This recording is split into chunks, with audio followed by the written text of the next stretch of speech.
So welcome to the Cooper Associates County Ground here in Taunton. We've just had the toss and it was won by Bryony Smith, Surrey's captain, and they decided that they are going to have a bowl first here in our first semi-final. Obviously we've got the two semi-finals and the final today. Well, earlier on I went and had a look at the pitch to see how it was playing. So remember, Surrey bowling first on this pitch today. Let's have a look and see what it looks like.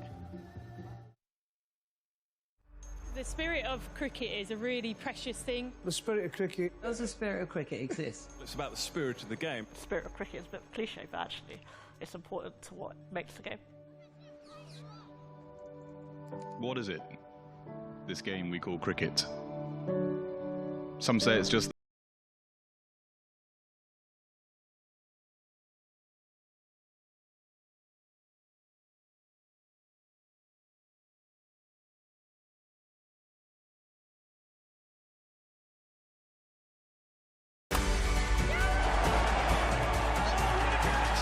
it's more than the stumps and the wickets, the bat and the ball, more than winning and losing.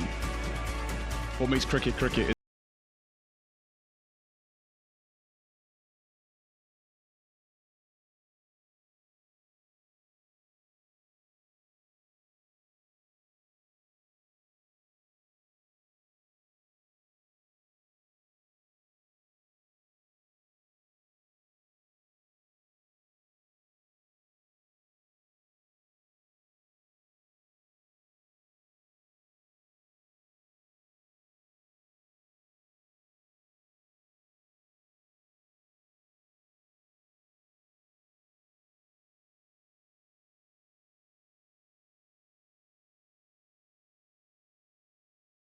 game. This game that we love. This game we call cricket.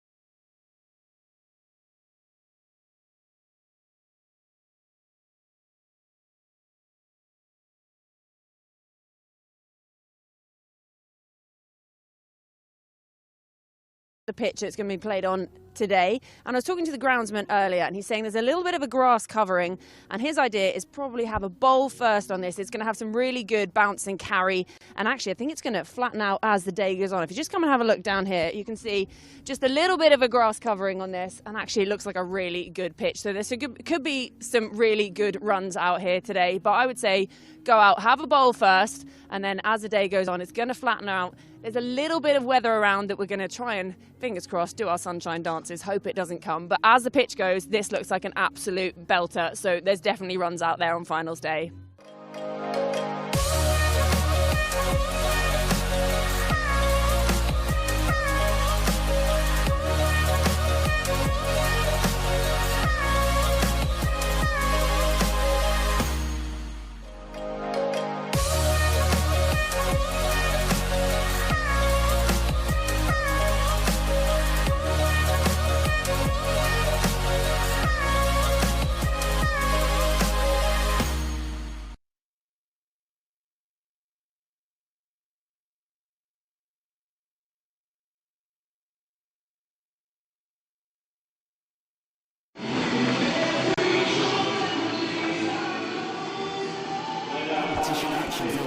Inaugural County Cup, and Sophie Luff is alongside yours truly, Michael McCann. We've got Georgie Heath coming later along with Emily Windsor. Semi-final one brings Bears against Surrey, And it is Surrey who won the toss, and slightly unsurprisingly with a pitch that, as Georgie was mentioning, is set to get better to bat on throughout the day. They have chosen a bowl. Let's take a check on the teams. There was one alteration for Surrey from the side that have beaten a couple of Tier 1 opponents to get this far in Durham and Hampshire. Brian Smith, Killer Chapman, Phoebe Franklin, Paige Schofield back from England is the only alteration. Emma Jones, Alice Davison, Richards, McDonald Gay, Alexis Stonehouse, Dan Gregory and Tilly Courting Coleman. And for Warwickshire, they're unchanged from the side that comprehensively beat Yorkshire by 10 wickets. Abby Freeborn, Davina Perrin, Meg Austin, Nat Roth, Karis Pavley, Bethan Ellis, Georgia Davis, Millie Taylor, Hannah Baker, Anu Suran Kumar and Hannah Rainey. A very good morning to the aforementioned Sophie Luff. Good morning, Michael. How are you? I'm very good. Looking forward to this. 3 T20 games. It's all on the line. There's no doubt you'd have much preferred to be out there, particularly on a ground that means so much to you, but we're very grateful to have your company up here today. Thoughts on this wicket and the decision of the toss to win it and bowl for Surrey? Yeah, I haven't been out there myself, but being a local girl, I know that it's usually a belter of a wicket here at Taunton. I know Nick Pepper and his team would have done a great job to prepare a wicket that's going to go throughout the day and be a good surface for every team playing here today. Obviously might be a little bit of weather around, so I think potentially a very good decision and a good toss to win from a Surrey perspective. Yeah, and these two will be feeling very confident because they put on an unbroken 139 in a successful run chase against Yorkshire on Saturdays. Here's the first ball of the semi-final, which Perrin is just blocking out into the covers. Abby Freeborn made 78 not out of 47, and Perrin made 58 not out of 24. For someone who turns 19 in September, she's got...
Excellent throughout the regional area of cricket.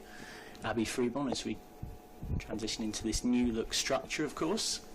8 teams in Tier 1 with Yorkshire joining next season, Glamorgan the season after. Doesn't look to be a huge amount of shape for Stonehouse here. See, left arm seamer wanting to shape the ball back into both these right-handers.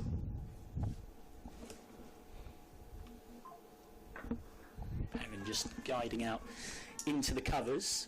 Saw an interesting quote from Emily Arlett talking to Catcher Whitney. He said, age-wise, we've got a very young group at Warwickshire, but lots of cricket experience. You look at someone like Perrin, you underestimate her canniness. People have been writing us off as a team, thinking we're going to get rolled by everyone, and that has really bugged me. Emily Arlett, of course, they're without her services today. Same can be said for Izzy Wong due to England commitments. The England cards have fallen a little kinder for Surrey because they've got Paige Schofield back.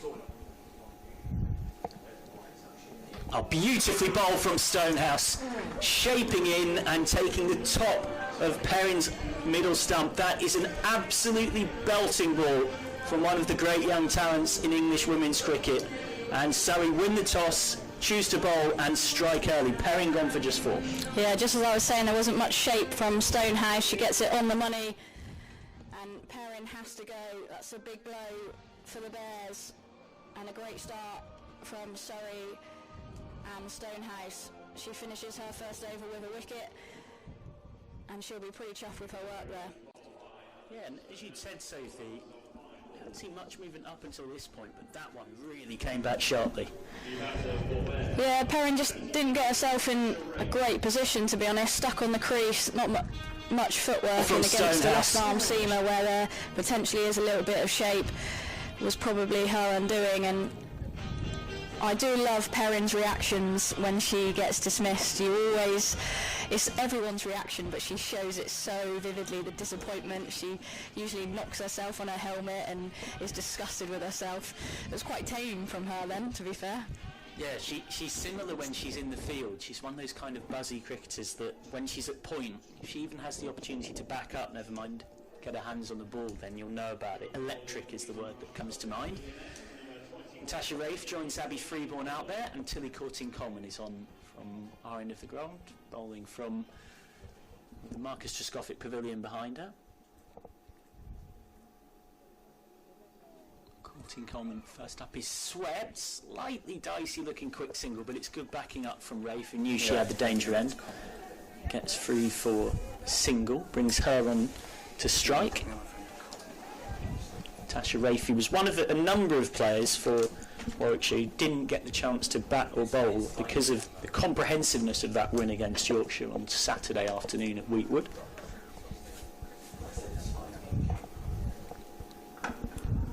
Low full toss from Courtine-Coleman, just clipped out for 1. It feels harsh to call it the classic sort of TFC thanks for coming, because I guess when you win a quarter-final by 10 wickets, it doesn't get much better than that, and as a middle-order player you have to look at the openers and say, well, they did their job. Happy days. But knowing that well, she won't have been too fussed by that. She'll have been happy to get the win and on the road down here. Lovely flowing shot through the covers from Freeborn, just let the hands go through the ball beautifully.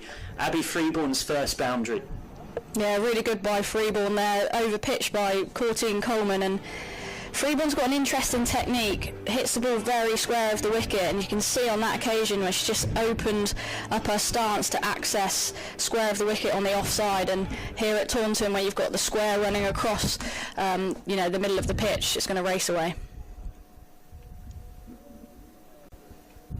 Shorter from Courtine-Coleman, swipe and a miss from Freeborn. Yeah, I was chatting to Yorkshire skipper Lauren Winfield-Hill and a couple of analysts about Freeborn recently. He was saying she hits the ball in very unorthodox areas. Her footwork is very unorthodox as well. You've got to adjust to that as a bowling attack. So again, Freeborn's making room, going square of the wicket, and Rafe has to hurry to make her ground, but does make her ground. Gabby Brown, your umpire at square there, gave me Clark standing this over. Yeah, a couple of quick singles have certainly warmed Nat Rafe up there, getting the dive out on that second occasion. Yeah, Freeborn very hard to set a field with. She hits the ball in some unusual, quirky areas. Down the track this time, straight back to Courtine-Coleman, who completes a pretty solid over all told, particularly given it is the power play after all, 13 for 1 after 2. Interesting that they actually had the same field for both these players, Freeborn and Rafe, and I think they play very differently. I certainly would be setting a different field for both of those. Very large pocket open on the leg side between square leg, and they had a long on as well to both players. So yeah, clear tactics from Surrey, and I think that's more around what Tilly Courtine-Coleman wants to do as opposed to what these batters do. Sophie Luff pretty well placed to offer comment as Somerset captain and someone in the runs as ever this season. Stonehouse continuing. It's a nice looking delivery, but that's a nice looking shot from Freeborn. Exactly what we were talking about. Stays leg side of the ball and then lets that beautiful touch shot of the hands come through. My goodness me, it's a joy. She's on to 10. Yeah, it's brave by Freeborn. I mean, she's cut that basically off the stumps. There's not much wrong with that delivery from Stonehouse. Exactly where she wants to be bowling it with this field, and as a result they've put cover out on the boundary now. Freeborn this time pulling with real conviction. There is a sweeper out there, but that goes for 4 as well. Abby Freeborn on the charge early doors here. Back-to-back boundaries. Stonehouse has got something to think about.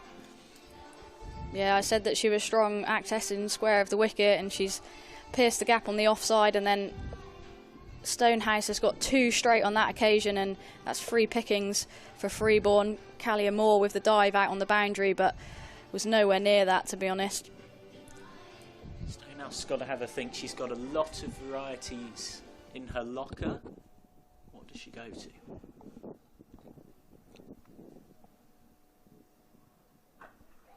That's worked out to deep cover. Yeah, one coach at Stars last season telling me about Alexa Stonehouse.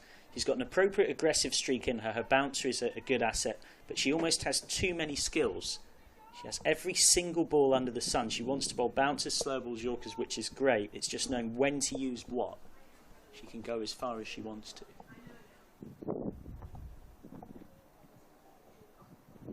Oh, nicely bowled by Stonehouse. Yeah, Rafe just kind of wafting outside the off stump there, but good channel by Stonehouse. A little bit of extra bounce there as well. As said that it would be a good pitch here at Taunton, and that's what you want to see. You want to see some nice bounce and carry through to the keeper. Well, Rafe getting in all sorts of entanglements there. She was looking at playing the scoop. She ends up playing a sort of outside guide down to third. Had almost an element of French cricket. Could be a run out. Freeborn is diving, and the dive will save her. All going on. So much happening on that ball. First and foremost, the unconventional nature of that shot from Nat Rafe. I do know that the ramp is a go-to from her, and actually really well adjusted, and great running from the Bears duo out in the middle as well. Yeah, they get 3, and it's the dive that ensures they do get 3. So this over's been an expensive one. Can Stonehouse get out of it without too much more damage? Oh well, Stonehouse might have taken a wicket. She has taken a wicket. Well, Freeborn might have won the battle, but Stonehouse wins the war. 2 boundaries from Freeborn earlier on in the over, but she has to go for 15. A simple catch for Bryony Smith, and Stonehouse goes for 12, but picks up another big wicket. 25 for 2. A couple of early losses for the Bears. Yeah, pretty soft dismissal from Abby Freeborn then. Not really sure what she was trying to gain from that shot. We said that she likes to give herself room, but on that occasion probably just opened herself up too much and was in no position to play that shot, and a simple catch there for the Surrey skipper Bryony Smith. And after an expensive over, Stonehouse with the big wicket, and that might be a big blow for the Bears. Now comes Meg Austin, only made her senior debut in September of last year. Made 14 opening against the Stars that have sort of broadly morphed into Surrey. Got 7 against Devon in round 3 when Warwickshire, also known as Bears of course, avoided a proverbial banana skin, but didn't get to bat at the weekend. And I guess this is the slight problem for Warwickshire when you've had a big 10-wicket win like that, and suddenly you're out here in a pressure game 2 days later, and the 2 players that scored all those runs are out. Yeah, absolutely. That is always the challenge, but these girls have played plenty of cricket so far this season. The Metro Bank One Day Cup has been a pretty brutal schedule, in all honesty. There's been a lot of games played, so yeah, the Warwickshire players will have had plenty of time in the middle. They won't be too worried about that. McDonald Gay is on from our end, replacing Courtine Coleman. Scoop has gone wrong, surely out. It is out. Well, Chatley almost ends up colliding with short fine leg, but it's all smiles. Everybody seems fine, thankfully. It was Courtine Coleman who was down there as well, but it's all's well that ends well for Surrey. It is 2 wickets in 2 balls. Rihanna McDonald Gay strikes immediately. Nat Rafe gone for just 4. Yeah, just grateful to see both players get up from that okay. Thankfully, neither were running at pace towards each other, but never nice to see, and managed to hold on. Big wicket of Nat Rafe there as well. Interesting going to that option. I know obviously McDonald Gay, provides that pace on for Nat to play that shot, but you've just lost a wicket at the other end, gets herself in an awkward position again. And then thankfully It had all of us wincing a little bit up here, as I'm sure it did everybody in the ground. But there was nothing too untoward came of it. So, 2 players out there who've both not faced a ball. Gareth Pavley joins Meg Austin. The only thing that comes to mind of what you mentioned is you're absolutely spot on, of course. Plenty of one-day cup action for Warwickshire. A tie, 2 wins and 5 draws. But just the 2 T20 games in this competition. And of course, one of those, as mentioned, nobody got a chance to bat apart from Perrin and Freeborn. And actually, Warwickshire or Bears struggled a little with the bat against Devon in very classic FA Cup style, trying to avoid the banana skin. Batting first, they only made 136 for 8 on what was a bit of a tricky track, with Beth Ellis starring with 37 and Freeborn made a handy 25.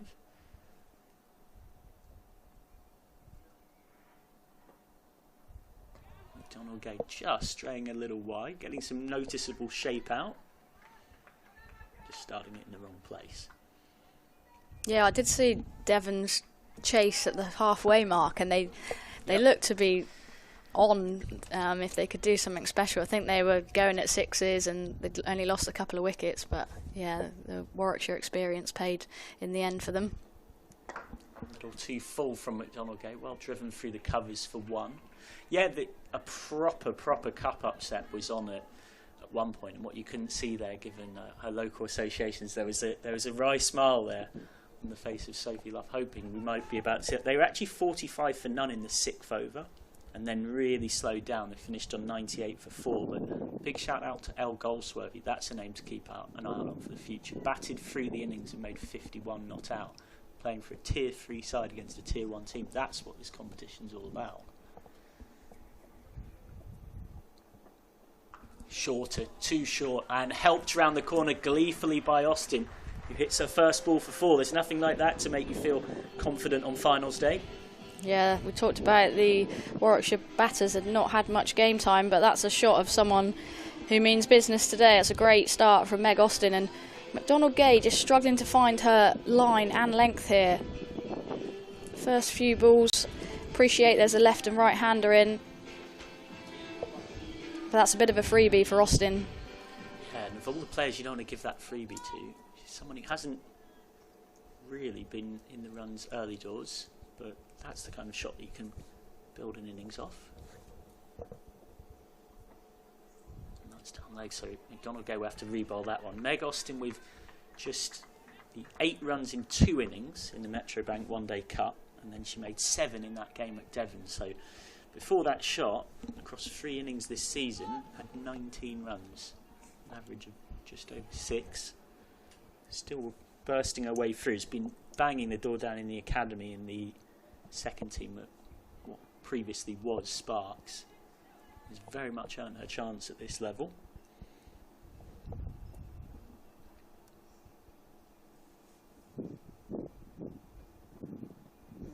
McDonald Gay struggling to adjust her line here, and that's a 3rd wide of the over.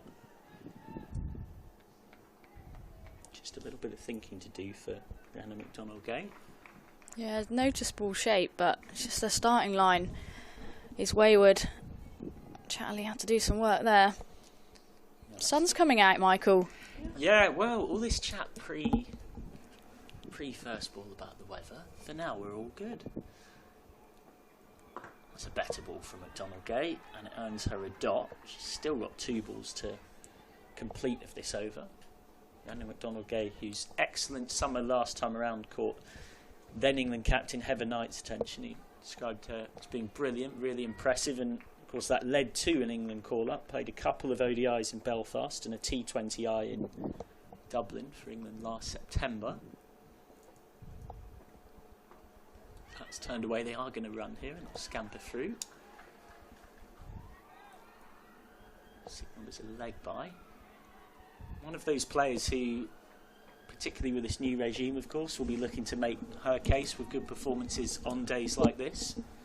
Charlotte Edwards can't literally be watching because England are playing the West Indies at 2:30, so she might well be watching. I reckon she'll be watching as much as she can. I was just about to say, I reckon she'll be watching this semi-final, but semi-final 2 might be a touch tricky. Oh, well bowled. Beautifully bowled. Well, that's the way to make an England case from Rhiannon McDonald Gay. That is an absolute peach. She's been really struggling with her line and length all over. But this pitched on around middle and then swung away, and it's pretty much perfectly taken the top of off. And Bears are in all sorts of trouble here. They are 34 for 4. Well, it's taken her 8 balls to find her radar, but that is a decent nut from McDonald Gay. I hate to say it, but they do call it sort of like the Macca Jaffa, or she calls it herself the Macca Jaffa. I think that was one of those, and I mean, wow. Pavley looking to play the wrong line there, trying to go across into the leg side, but McDonald Gay has found the top of off stump. But also it's one of those where the prodigious swing and the perfect line and length makes the shot look a little bit less good. You know, there's an element of credit as well for a superb delivery. But you're quite right, the data points in the over were signalling, you know, it's probably going to swing away from you. Always looks easy from up here, but Sophie Luff well placed to comment, averaging more than 50 and 50 over cricket this season, my co-commentator. I think it's always harder as a batter when you're facing a very good bowler, but they kind of haven't found their radar, and it's just, you know, there's a couple more extra balls in that over. You can't really set yourself because they haven't found their line and length yet, so it does make it more tricky, and then you end up getting an absolute beauty like that. Kellyanne Moore on with her rather unusual, unorthodox release point spin. So that's driven away for a single. Yeah, really well fielded in that extra cover region by Paige Schofield there, diving across. It's remarkable that it's May, on the end of May, and you can see how dry the wicket ends are, and it's never a nice place to field, but it's usually September when you're fielding on those sort of wicket ends. Swept away for 1. Yeah, it feels like we've already got wickets that are harder and drier than pretty much anything we had in the entirety of what was a very rainy last season. It's made for a brilliant start to the Metro Bank One Day Cup though. A lot of runs been scored. Glad I'm not a bowler. Yeah. Nice looking shot, but for none from Austin. Yeah, there's been one of Surrey's home grounds, of course. Beckenham has been one of the homes. That's the point where people will start, I think, saying I'm driving down Beckenham today rather than I'm driving down the motorway.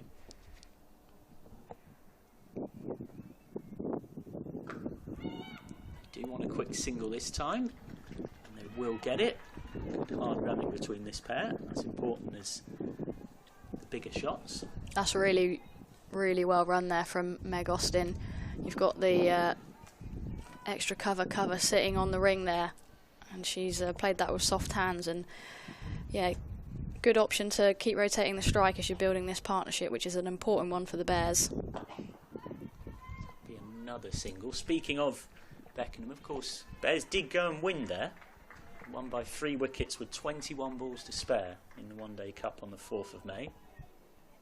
Sophia Dunkley hit a century as Surrey piled up 313 for 7, but we mentioned high scores. Well, Bears went and chased it. Perrin with 69, Ellis with 63, Rafe with 54. Oh, lovely guided square drive from Austin. That's a beautiful shot that ruins what was a really tight over from Moore, and she kind of threw her head up to the heavens in frustration. Boundary off the last means the over goes for 8, 42 for 4 off 5. Oh, that's the coach and captain killer, that. Boundary off the last ball, especially when you've done all of the hard work and only gone for 4 off your first 5 balls. But brilliant batting by the young Meg Austin. She's shaped up pretty well in her first few balls here, and she'll be really important if Warwickshire had to post a competitive target here. So 1 over left of the power play. The rate is not the problem for Bears. It's the fact that they've already lost 4. Donald Gay's back for her second, 2 for 8 from her first, which had proper licorice all sorts. That's one way of putting it, but she's come out with 2 for 8. Absolutely. Take it every day of the week. That's a nice start from McDonald Gay to a second. You see quite a lot of multi-sport professional athletes, and she's properly one of them.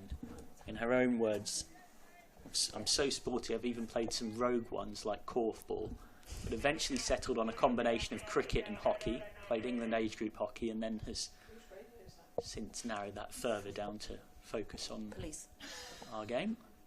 It's been a robbery at Asda. So that's just one for Ellis, who made 37, a crucial 37 in round 3 against Devon. Again, she's someone that accesses very square of the wicket, Ellis. Sweep shot is her go-to.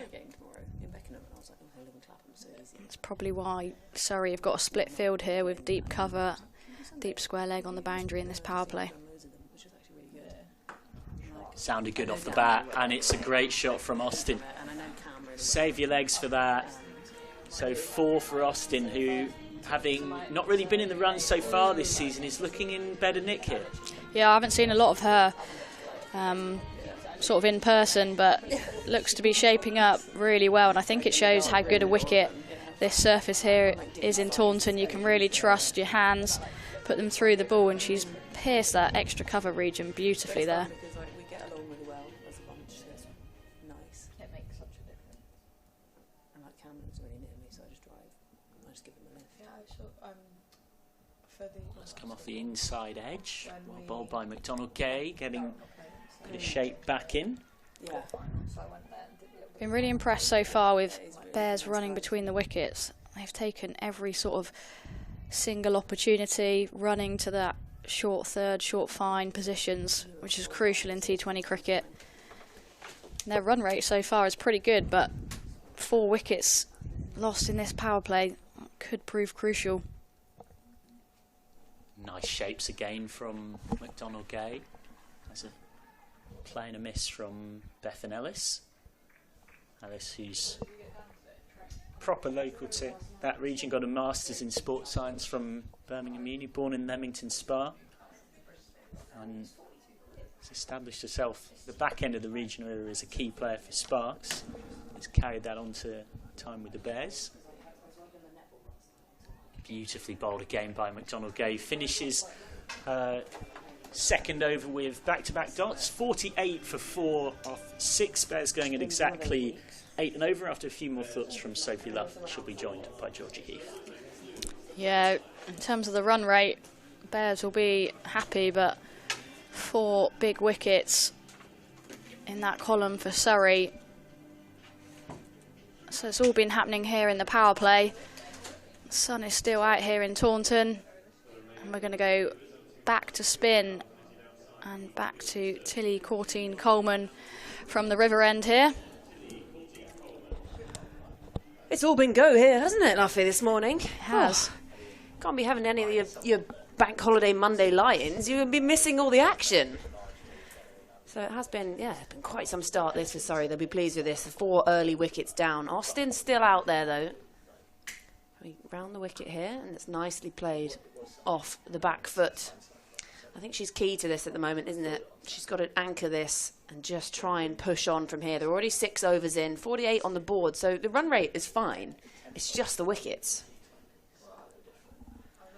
And they're going to scamper through again here for 1. Yeah, it's really important that the Bears try and get a partnership here. Austin started pretty well, but she needs partners at the other end to do the bulk of the work with her. That's what Bears have been missing so far. They haven't got that crucial partnership together. That's nicely clipped away. There is a sweeper out there on the boundary going to come in, and they think about a second and very wisely decide that was an absolute rocket of a throw. Callie Moore there loves to throw herself around. Pretty good in the field. Surrey are a pretty good outfit in the field, sorry. A lot of athletes. A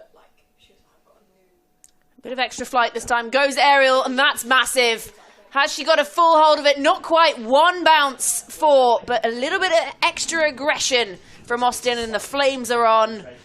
And that's just what they needed to bring up the 50 for the Bears. Yeah, really fearless cricket here from Meg Austin. Mid-off up in the ring. Whole of the leg side vacant, but she takes that boundary option. Really great shot. And she is well on her way here for the Bears. 20 off just 12 balls. They're just coming together for a little discussion in the middle of the pitch. The two batters, Courtine Coleman just being forced to wait. Just force a change in the field here. Mid-off goes back, square leg up. This one just dug into the pitch a bit more by Coleman. Squirts out square. It'll just be a single. But this is the kind of over they need. They need just a few big overs. Because Surrey really had the foot on the Bears' throat early on in this game. Gives herself room this time. Had to have a bit of a feel for that one, did Ellis. And they'll just settle for one. Brings the over to a close. So the end of 7. Bears 56 for 4. And that's just the kind of over they needed. Just injecting a bit of extra aggression in Austin. She's going along really nicely. 21 from 13 to her name. So nearly found the boundary on the full, but settled for 4 in the end. McDonald Gay going to come back on for her third as Emily Windsor slides elegantly into the seat next to me for the first time today. Not sure about elegance. Oh, it's always elegant. They can't, Winnie, they can't see us. Oh, sorry, it was very elegant. It was wonderfully elegant. For all they know, you're in a ball gown. Yeah, exactly. Why are you giving away my outfit? Sorry. It's because everyone else will be rocking it tomorrow. So we are going to have a change in bowler again, just as we have a change in commentary. So Danny Gregory is going to be on to bowl, so we are going to see a bit more spin from Surrey. 56 for 4 here. The Bears, Ellis 5 from 8 will be facing up. And she looks to sweep this one. And yeah, and there wasn't quite anything on it. So Gregory starts this off with a wide down the leg side. Yeah, it's been a very interesting start for me. I think, obviously, Surrey for me are in a commanding position, picking 4 wickets up early on in T20s. But I think it's been like a dot or a 4 pitch. It's an absolutely belting outfield. That's really well bowled, and there's a big appeal, and the finger goes up, and that is another one down. Danny Gregory starts with a wide, and then follows it up with a plum LBW. Ellis on her way, 5 down now for the Bears, and it's all trouble stations. Yeah, good delivery from Gregory, and that's what she does so well, is she targets the stumps. She's a leg spinner that skids the ball on, and Ellis just looked to play that slightly too square, and Gregory, as she's so renowned for, she comes into the attack. Bryony Smith throws her the ball, she picks up regular wickets and she keeps the runs down. So good delivery. That maybe a little high / going down leg side, but Surrey won't mind. Ellis is gone and they're now 5 wickets down. Yeah, this is serious worry stations now for the Bears. They have still got Austin out there in the middle, and she's going to be key to trying to get them up to something they feel is defendable. But I was talking to head groundsman earlier, and he's saying that this is just going to get easier to bat on as the day goes on. Yeah, as I said, it's an absolutely it looks an absolutely belting pitch. There's not been much lateral movement. Obviously, it's a little bit overcast. The seamers with the new ball got a little bit, but nothing drastic. And if you beat that in a ring, it just races away for 4. So you feel like par score is going to be 140, 150 minimum. And Amu Surya Kumar comes out to the middle, and she's off the mark straight away. Didn't get a bat against Yorkshire, so her first opportunity for this Warwickshire side in this T20 County Cup on finals day. What a way to kick it off. Definitely, but I'm interested to see how these two go about it for a bit. We're only into the 8th over. They're 5 wickets down. They've been going hard, haven't they? And they've kept coming hard, but I feel like these two just need to build a bit of partnership, look at the space, especially on this leg side, and rotate the strike. Little foot movement there from Austin, but does well to turn it around the corner. And as you say, they're just going to scamper through for those ones. They've got plenty of overs in hand. That's the thing. It's just the wickets column that's the problem. And their run rate's impressive, isn't it? 7.9. But if all of a sudden you're bowled out in 13 overs, you're not going to go on and get that 120, 150 is what you need, but you're not going to get above that. So yeah, they need to build a partnership because Warwickshire haven't had any yet. Can't get this one through the infield. You can see Austin desperate to get down on strike, almost halfway down the pitch before she turns around. Around a McDonald Gay with a big stare and the sunglasses. It is still sunny, just about. We'll take it. We're unsure what the weather's going to do today. I've never seen any point in reading weather forecast. Just look outside, see what's currently happening. We had to ask Sophie Luff the Taunton weather forecast, didn't we? The Queen of Taunton, also the local weather forecaster. Something about the Quantocks in the distance, wasn't it? And at the moment we can still see it, so we're okay, apparently. You can see them. It's okay. But I think it's going to be one of those days, isn't it? It's either going to hit or miss, and hopefully for finals day, first Women's County Cup one, that we get a Fool's Day play. Final delivery of the over. Clipped away this time. Goes aerial. And it's well cut off. They are great athletes, these Surrey fielders. And they've done well to come back for a second in the end. But that, to me, looked like it had 4 written all over it. So it's a really good bit of fielding, saving the 2. Yeah, Emma Jones out there. And I think that's, for me, just how the game's continuing to improve. In T20 cricket, those diving stops become super important. That was a great bit of work out there. And Surrey have really set the standards in the field so far today. Been no missed fields, taken all their chances, which again in T20 cricket is so important. And Bryony Smith, the Surrey captain, marching her troops. Yeah, I've watched a lot of Surrey this season, especially down at Beckenham, so there has been a lot of having to throw yourself around in the field because there's a lot of balls coming in the direction of the boundary. And I like this move, actually, gone back to Alexa Stonehouse, picking up those 2 early wickets. So Bryony Smith has thrown it back to one of her leading seamers to try and just continue to get the squeeze on Warwickshire here. And that's nicely played, nice little touch, and Danny Gregory will cut it off, so it will just be 1. Yeah, smart batting that for me. They don't need to be reckless. Just tick along at 6s, bowl a bad ball, punish that bad ball. Then that score will continue to tick up. A bit of time at the crease, you then find it easier to find the space and frustrate Surrey a little bit. And we can always bring in that standard cliche of, you know, the pressure of finals day. Score on the board, runs on the board. Goes aerial, this time lands just in that gap. And again, Emma Jones flying round on the outfield. Good running from these 2, though. You can see the intent. Quick between the wickets, both of them.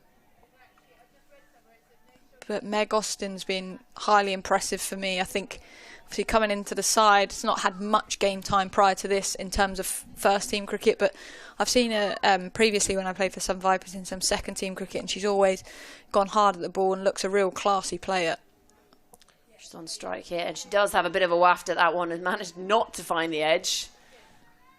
Sort of the cross-bat shot from Austin. You know when you then go give a little hop afterwards. Oh, yeah, wasn't doing that. Nope, I'll just play with my hair, practice the shot, and we'll just pretend that one didn't happen.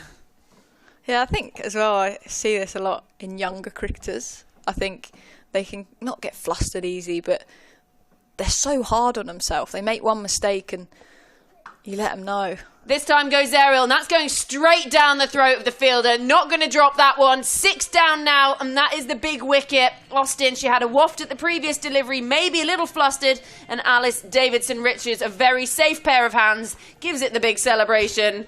She is possibly one of the most expressive cricketers I've ever watched, and frustration from Austin. Yeah, good bit of bowling from Alexa Stonehouse. Clear plan set with her field. Bowled full and said, go on, if you want to clear the field, you've got to hit a 6. And Alice Davidson-Richards just poised herself, didn't have to move really, takes the catch. And yet again, Surrey have picked up another wicket.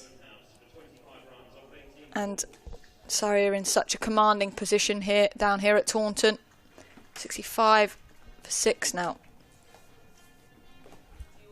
This is really dominant start, this, from Surrey, and you just wonder, you know, what kind of target can they look at now, Warwickshire? They have to work in sort of small increments at this point, so right, just keep an eye, we'll try and make 80, and then you work up in 10s from there, so we've hit 80, now what can we do? Because we're not even at the end of 9 overs just yet.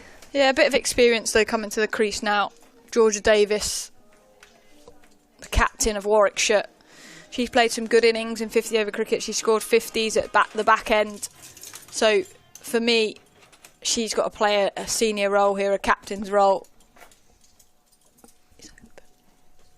comes to the middle here and just pushes this one up to cover. So she's off the mark straight away. And that run rate's still going at 7.5, and they've got nearly just over 11 overs still to play. But Alexis Stonehouse, she's been absolutely phenomenal with the ball today. 3 for 21 already for the young seamer. Yeah, it's been an impressive start for her, and I think nice to see her with the new ball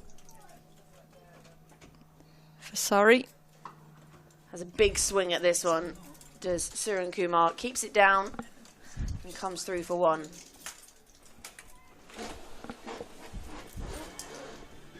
Brings the over to a close, a successful one for Surrey. So at the end of 9, Bears 67 for 6. Just a few door issues you've heard there. Just a few door issues. But we're back on track now. Yeah, I look back at that Austin dismissal and the timing of it. She was striking the ball so nicely, and you've got that fielder out. You're going for glory there. You've got to hit the ball extremely well. So it's probably a 60-metre boundary all round here for it to go to 6. And for 6, had she just knocked that along the floor, hit the ball hard, rotated the strike for a period, then Warwickshire would find themselves in a better position later. Yeah, couldn't have picked out ADR any better, really, could she? It was like a magnet straight to her. But it's Danny Gregory who's going to bowl her second here. Was successful in her first over. Started with a wide, backed it up with a wicket. So pretty good start for her, the leggy. She's very quick leggy. She bowls fast. I like seeing her bowl. She's just so reliable exactly, as well for me. Reliable, and that's what you want. She bowls often all her overs back to back and really can tie up an end for Bryony Smith. Yeah, especially at the point when they're really trying to rebuild here. Obviously, we've got Davis fresh to the crease out in the middle. Suren Kumar batting for the first time for this Warwickshire side on a very important day. I mean, talk about the day to try to pick up your bat for the first time. Oh, that could be out. And there's a big appeal here. I think perhaps a little high, maybe, but it's just rushed her going down leg. I think Georgia Davis survives, but Danny Gregory continuing to make things happen. Yeah, that's what she does so well, isn't it? Again, she's just targeting the stumps, targeting the pads. Similar delivery to one that picked up the wicket earlier. She's bowling nicely here, though.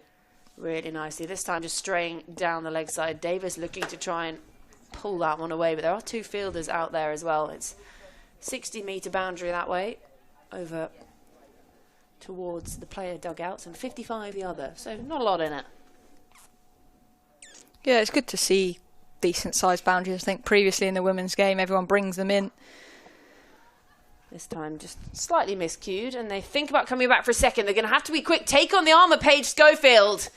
And she was quick onto it, but Suren Kumar quicker between the wickets, and good running in the end. That's what you've got to do. They've got to turn those ones into 2s wherever they can. See, that's smart batting. Ball all along the floor. You've picked up 2. Good running between the wickets, good intent. These fielders, as you see now, Paige Schofield, come off the boundary rope to try and prevent this too. This one dug into the pitch from Gregory, a little shorter, and it is Schofield who comes in off the boundary to cut it off, and it'll be 1. Yeah, and I think what I really like with the bigger boundaries, because they are, female cricketers can clear these boundaries. We've seen it time and time again, but also there was never a chance, really. How often did you ever see a 3? Not really, because there just wasn't the space. Little extra flight this time, nicely driven by Suren Kumar. So she will keep the strike for the beginning of the next over. Halfway through there, so 10 overs gone. Bears 73 for 6. Yeah, again, the run rate's good. They're going at 7.3 and over. But the wickets is the worrying column for a Warwickshire perspective. So I think Surrey would be happier at this halfway mark where they're at, but there's a long way to go in this game, and if a bit of a partnership builds, you can all of a sudden put Surrey back on pressure. But for me, the execution of these Surrey bowlers have been impressive. They've bowled to their fields, they've bowled to their plans. Bryony Smith leading her troops well at mid-off, the captain, but ever experienced in that sense. So we're going to have a change in bowlers. So Phoebe Franklin has been handed the ball for the first time today.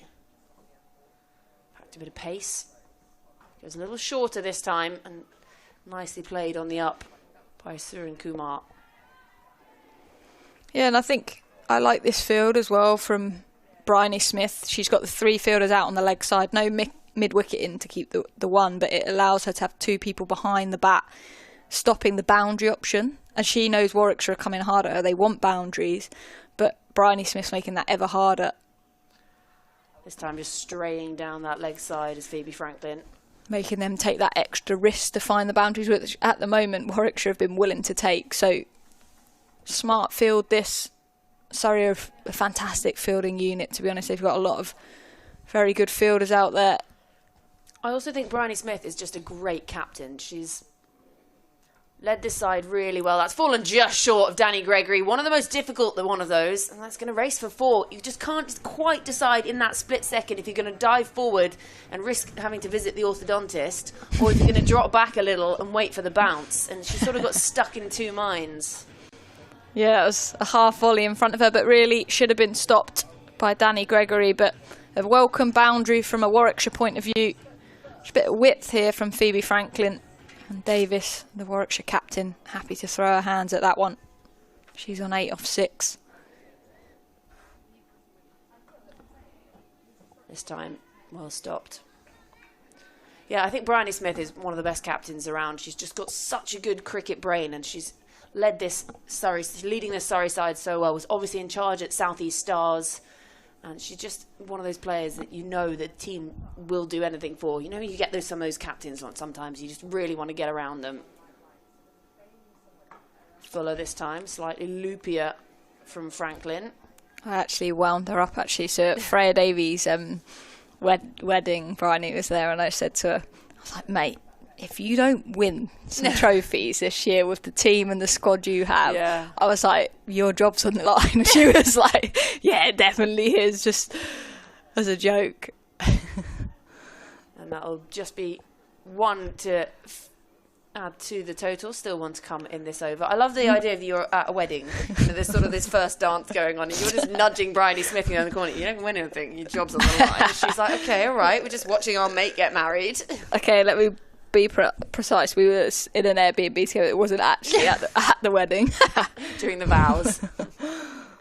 Pulled away this time, kept along the ground. It'll be 1 more to the total. They'll settle for 1. So at the end of 11, Bears 81 for 6. And I really like the idea. You're sort of, the vows are going on. All these nice things being said. You go, oh, your job's on the line. I don't see any trophies. I've been a Viper for a while. I know what a trophy looks like.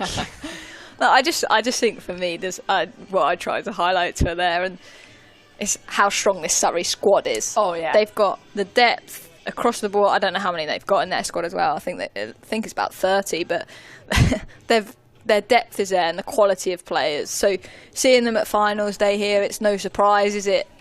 And it's about these players turning up on the day, and I mean, especially when we look at them batting, Alexa Stonehouse is batting at 9, who's also previously opened for the South East Stars, so they're absolutely stacked. Little Fuller again this time from Gregory, and they think about taking on Schofield's arm and decide quite wisely against it. Obviously, Paige Schofield released from England to come and play on finals day. Sounds like released from England. We just sent her off to France or something. To be fair, it's probably the other side of the country from where they're at. Yeah, a long way from Surrey now. Just turned away this time. It's like when you go over and you play in Cardiff or something, you can always play the prank on one of the young players. Have you got your passport? It's good to see her, though, down here, and I think the intent from Charlotte Edwards was very clear, wasn't it, when she took over the helm? She wants her England players to be playing domestic cricket, so her to be released and get some game time is only a good thing. She's getting a lot of time out in the field. Ball following her around at the moment. And I think, some of these Surrey players, there are a few of them off playing for England at the moment. Obviously, we've watched Dunkley score 100 this year. Alice Capsey is absolutely flying. So there's some very exciting... Danny Wyatt Hodge. She's struggled a little bit more than the other two at times, as this is pushed away into the offside. She struggled at times. She's had a lot of starts and then just been unable to go on. And I think we've seen that quite a bit for Surrey this season. She's sort of got into the 30s-ish, and there's been runs there for the taking and then just managed to get herself out. But Alice Capsey is Yeah, churning. She's churning. She's looking good. Fortunately, she hasn't had any opportunity yet in this England series either. Yeah, it was funny being down at Beckenham, actually. I think at one point Charlotte Edwards was sort of hiding under a tree. Someone said they'd spotted her, and I had this image of her sort of hiding behind a newspaper in a like, long trench coat. And then I was hearing that she'd actually just burnt her shins because it was so hot. That doesn't sound like Charlotte. She's clocked up the miles, I think. Tried to get to as many games as possible, which I really like. And then players that have performed domestically. Emily Arlott, who's not here today for Warwickshire, Izzy Wong. They've performed and they get the rewards of being selected. Well, that'll be a dot to finish off that Gregory over. 5 runs coming from it. The end of 12 bears 86 for 6. Yeah, good passage to play this. I think smart cricket between Surrey and Davis, and I think that's very much what's needed at this stage. So Georgia Davis coming to the crease has brought a bit of calmness. Her partnership's building. Bryony Smith having to mix up her bowlers. She's got plenty of bowling options in her unit. The variety in the attack, off spin, left arm seam, right arm seam, leg spin. So again, talk about the depth of the Surrey squad. They've got the variety, they've got the talent, they've got the young talent, they've got the experience of someone like Alice Davidson-Richardson herself. I'm going to take some beating here today, that's for sure. Phoebe Franklin starting her second, or misfield off her own bowling. Run. She'll be frustrated with that. Good running. Run. The intrusive thoughts take over. Yeah, they do. That would have been a big blow to run out your captain, wouldn't it? Just never run on a misfield, Georgie. No, there's a reason it's a cliche. I know we always it's a cliche, but there's a reason. Phoebe Franklin. And again, this time pulled away. And 2 fielders, that's almost bisected the 2 of them. Has it got through? That's really good bit of fielding. Gets a round of applause from the bowler. Yeah, she's done really well there, ADR. And then Franklin there to clean up. They're hunting in packs, Surrey, in the field. That's what I love to see. I think when we were talking about England struggling a bit in the field, especially that T20 World Cup, and the Ashes earlier on this year, they were sort of out on their own in the field at times. But watching this kind of fielding, it's the kind of way Australians do it. There's 2 or 3 of them always going for everything. And it's the clarity, isn't it, of where people are fielding. Like, it's very obvious that their best fielders are in the hot spots, and it's almost like Bryony Smith doesn't have to tell that. It's not messy, it's clean, it's tidy.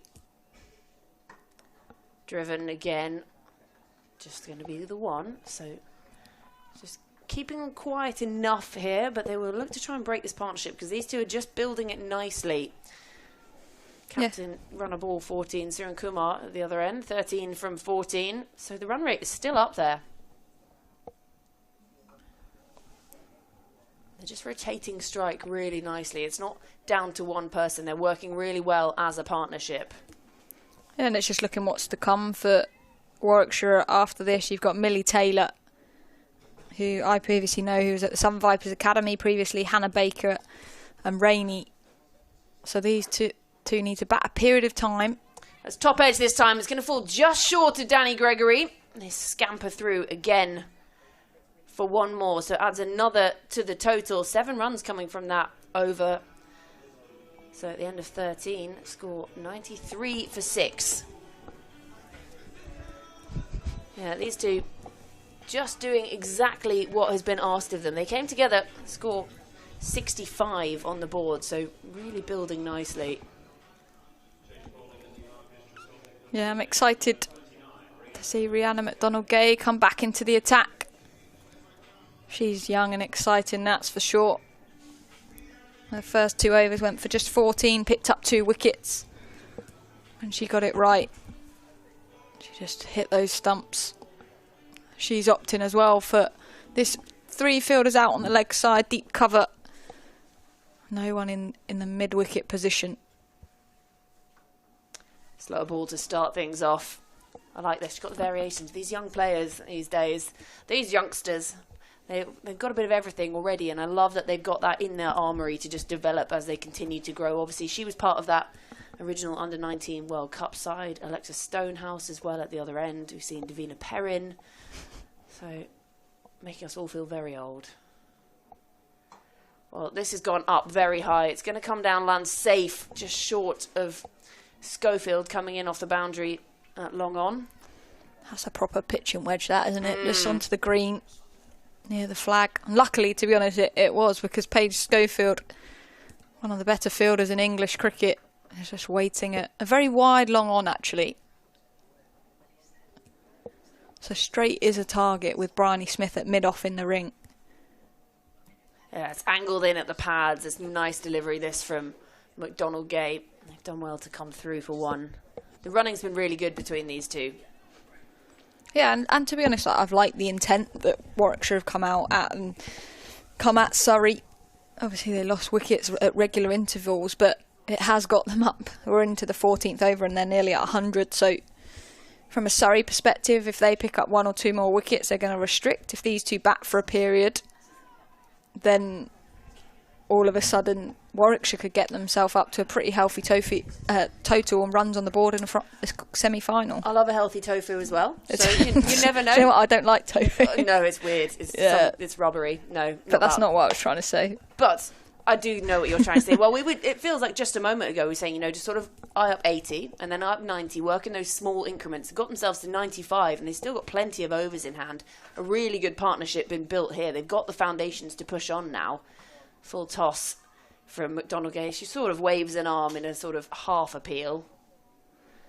And again, signalled leg by. But this will also just cause some real frustration for Surrey as well, because they started so well, really had that squeeze on. We were wickets falling in all directions, and now this partnership is just that frustrating thing that will really give Warwickshire that sort of that boost as they look ahead to trying to defend whatever they can get. Just waited nicely on that one. Did Davis. Yeah, and I think as a player as well, when you're out in the field picking up wickets at regular intervals is so important. I think it brings the buzz, it brings the energy, and I think I'm getting subbed off. You keep going, Georgie. I'll just keep going. Lucky all of you. 14 overs gone, Bears 96 for 6. So this really has been a great partnership, these two. They came together. There's 65 on the board, so 31 the partnership already, and shared pretty equally, actually. The run rate is pushed down below 7 now, at 6.86, but still 6 overs to go, and we're going to have a change in bowler, as we have a change in commentary next to me. The Queen of Taunton herself, Sophie Luff, slides in as ADR pumps her arms and bowls for the first time today, and that's just sat up and been there to hit. Not quite timed by Surrey Kumar. Really good running again, coming back for a second. Yeah, I've been very impressed with the Bears running between the wickets so far in this innings.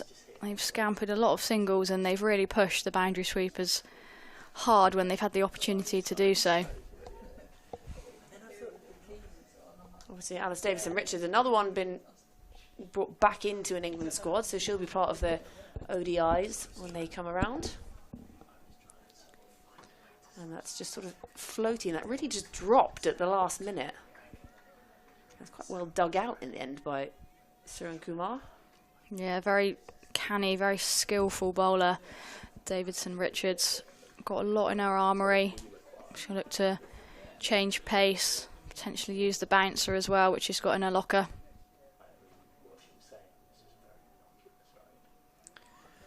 Got herself all in a twist there, Surrey Kumar. It was sort of pirouette as she tried to launch that beyond the flats. Yeah, she looks like she's got a little bit of flair about her. She's got those sort of whippy wrists. Even when she's hitting through the offside, those wrists come into play. These two have built a nice partnership, but they'll be wanting to search for some boundaries towards the back end of this innings.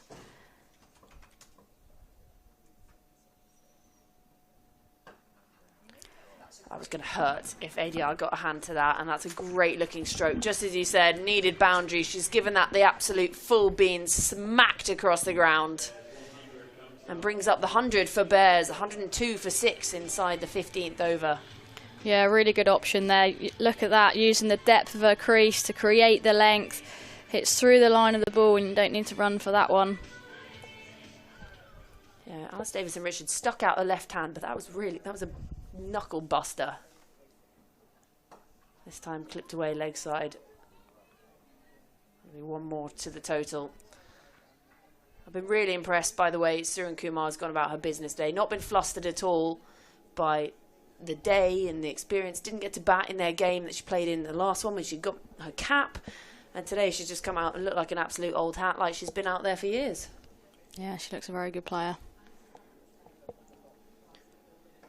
Fuller again and just clipped away by Davis. So be another one to the total. So 8 in the end from that over. A good over, this one, for the Bears. 15 gone. Bears 104 for 6. Yeah, good over there from the Bears, and they'll be looking at 8, 9, 10 and over for this last 5 if they can. If they could get up to that 140 mark, I think they'd fancy their chances. But Taunton, it's a good surface. In the men's game here, 200's pretty much par, so I think I'd like to think that 160 is probably par today. 140 might not be enough if they can get there. These two have built nicely, albeit they haven't found the boundary too often, but they're both in and set now, and hopefully they can unleash towards the back end of this innings. Yeah, I think it's fair to say if you offered them 140 now, would probably take it. If Bears got 150 from here, they'd suddenly feel like they've got some momentum. It's Franklin, that's a little too short. He's got away with that a bit.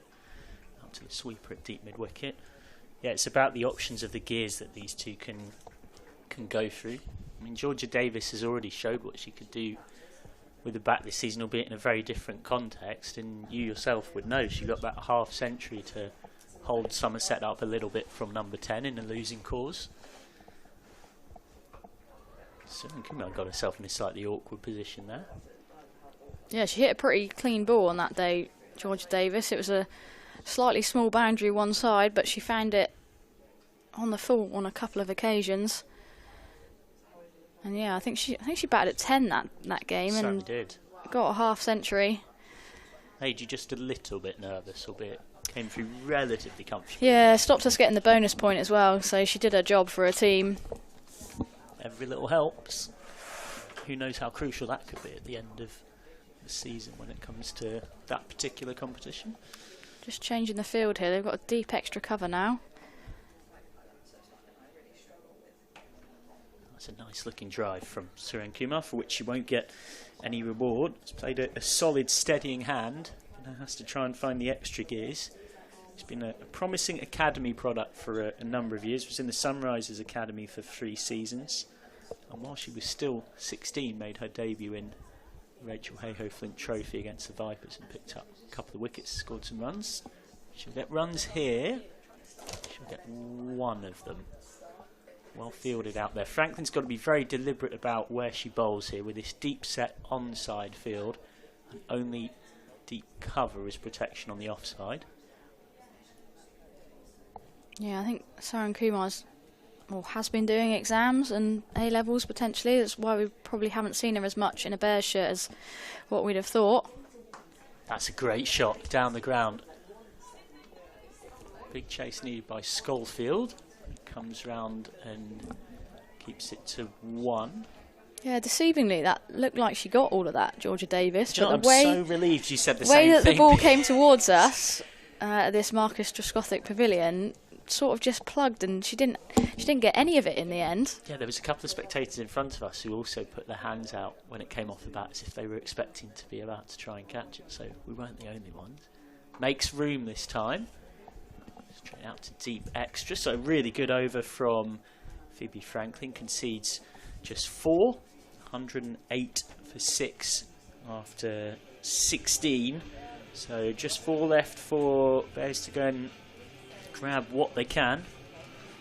Time running out a little, but great credit regardless to this pair for the scrappiness they've shown. They've put on 42 off 44. Yeah, I think especially in a pressure game, in a semi-final, when you do lose 4 wickets in the power play and losing wickets at consistent intervals, it's really easy to sort of just keep going hard and keep losing that momentum. But these two have steadied the ship and could get them to a respectable total here. Stonehouse on. Pulled nicely away, but once more Surrey Kumar won't find the kind of boundaries that Bears crave at this stage. Both these players have only hit one boundary and they're striking it just a tickle under a runner ball. And you would have to say, if you're a Surrey fan watching this, the other thing that gives you comfort is the pitch does have really good bounce and carry, but it's not got any real demons in it, you'd have to say. We think it'll get better as the day goes on. That'll be one more, half stopped by Gregory. Yeah, I think Stonehouse has got 4 straight here. I think it's an opportunity for these two batters to be a little bit more creative. That might not necessarily be going to ramps and reverses, but just using their crease laterally to try and access square of the wicket. Short hit hard. Any harder, it might have been catching chance for deep mid wicket. As it is, it ticks along with another single. It's of course the first finals day of this restructured women's cricket domestic shape this season. There's plenty of them to keep up with, particularly with League 2 for the Blast and the Metrobank One Day Cup. As that's pulled away, that could go for 4. That does go for 4. Georgia Davis punishes what was a short ball that wasn't really quick enough to hurt or trouble the Bears captain. Good pull shot. Yeah, Stonehouse actually gave Davis the angle there to access behind square on the leg side and put away well. And again, you know, if they can get a boundary or 2 and over here, get that 8, 9 and over, get up to that 140 mark, gives them something to bowl with. Short again. It's a slow ball though. It's completely mistimed it, Davis, and is done there. Good response from Stonehouse. Good variation. Easy catch for Gregory. And this long, impressive partnership is finally separated after a decent little rebuild job from Bears. Their captain goes for 23. Yeah, it's a well played innings there from Georgia Davis. Just having to take on that shorter ball from Stonehouse. Didn't get all of it. Well held by Gregory. And Stonehouse, 4 wickets to her name. She's doing a great job for her side here. Good use of that shorter pitch delivery there, which was the undoing of Davis. Partnership was worth exactly 50 for the 6th, 7th wicket. One thing that will be something of a consolation to Surrey in it is it was a rebuild, but it was more of a rebuild than necessarily a counter-attack. As Bears are slightly running out of time to try and get themselves up to something competitive on what does look a good pitch. Millie Taylor's out there. She's got 1 ball to get a 5 here, Stonehouse. Certainly does.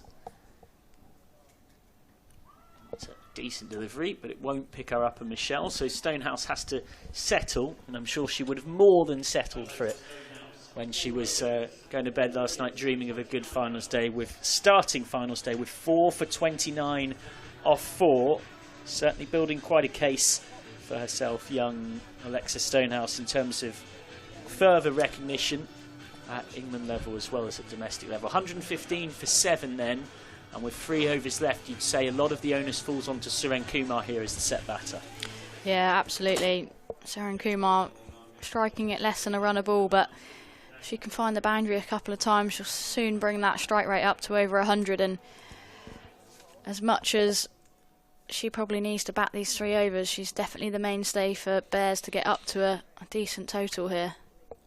Danny Gregory's final over and starts with getting Surrey Kumar. So Bears lose both of their set batters in quick succession and are now really in strive. 115 for 8. Surrey Kumar gone for 26. Gregory's second. Yeah, really brave bowling from Danny Gregory. Brought cover up into the ring. And you can see what Surrey Kumar was trying to do, trying to give herself room to access that offside.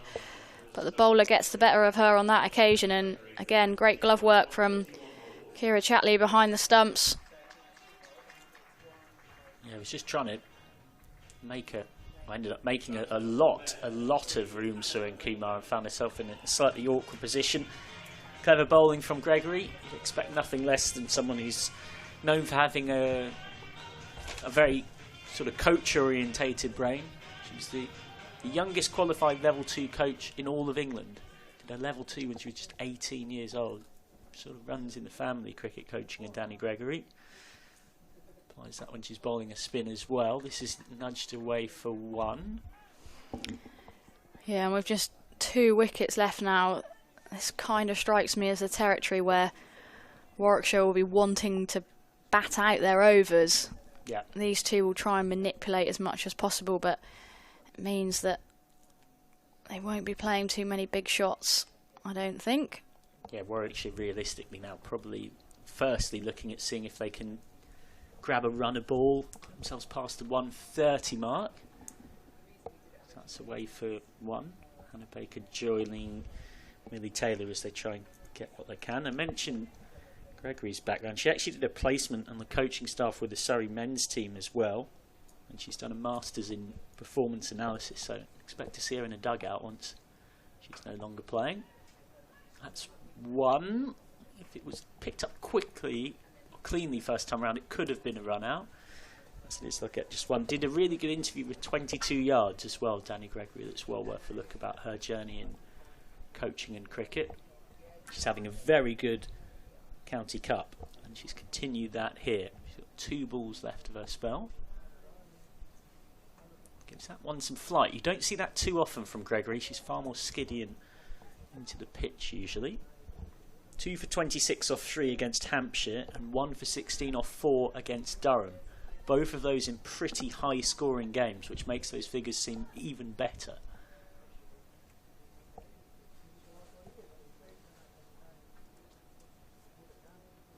Oh, and Gregory's got another. Beautiful way to finish a beautiful spell from Danny Gregory. 3 for 20 off 4 on finals day. You can't ask for much more than that. 119 for 9. Baker gone for 2. Bears on the brink of being bowled out. Yeah, leg spinner gets leg spinner. Hannah Baker will be walking back to the pavilion to get her pads off and hoping that she can have an impact from a bowling perspective now, but it's a really good spell from Danny Gregory. How many times have we seen that before? Picks up countless wickets. And with 1 wicket remaining now, 2 overs to go, Warwickshire might not even bat out their 20 overs. Yeah, it's been ruthless from Surrey, and Gregory's been a big part of it. So she now, including that wicket she's just taken, has bowled 11 overs in this competition this season. She's picked up 6 wickets and she's gone for about 5 and over. That's the first ball, the penultimate over from ADR is just blocked back by Millie Taylor. Speaking of spin, she could be a threat later on. She bowled brilliantly against Yorkshire at the weekend. But right now she's got to try and help scramble something with a bat alongside Hannah Rainey, who's just come out on loan from Lancashire and the non-strikers. It's a nice looking shot from Taylor, but won't get any reward for it. Just 10 balls left. Tough situation, and have to in some ways feel for Taylor and Rainey, because they wouldn't have really rocked up to finals day hoping or necessarily expecting to bat. No, they've definitely got a job to do though. Jabs that down and look to the skies in frustration from Millie Taylor. As much as it's not on them to, you know, do the bulk of the work from a batting perspective, you never know in these last 9 balls, whatever runs they get, you know, it could be the difference. It's the beauty of cricket, isn't it? We're not going to see at the Women's Football Euros this summer the Lioness's progression depend on Mary Earps' ability to play at centre forward at any point. Full toss straight at mid-off. They are going to run and they will get through for 1. It's one of the great quirks of this weird and wonderful game that we all so know and love. I mean, that might happen, but it feels very unlikely. We've seen Millie Bright used as an auxiliary striker by Serena Wiegman, but you get the point. You tend to stick to predominantly your specialist role. But it's Taylor and Rainey taking guard. She's been a great signing on loan for the County Cup, and she is immediately off the mark here. Just with the trusty outside edge.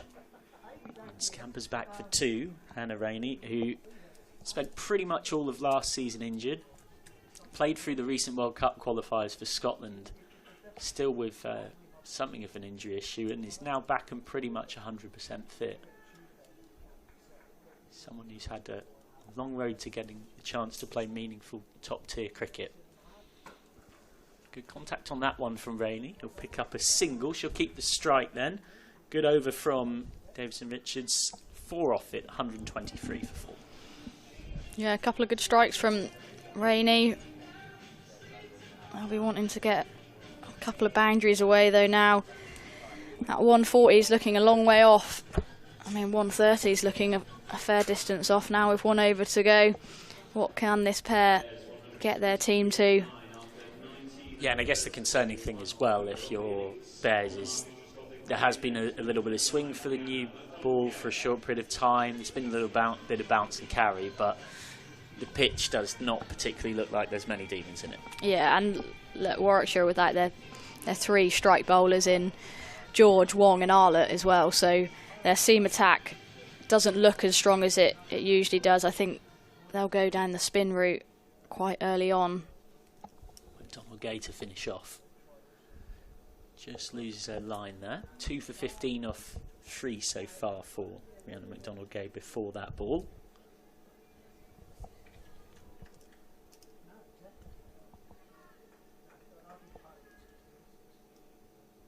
Still 6 balls left for Bears then to get what they can.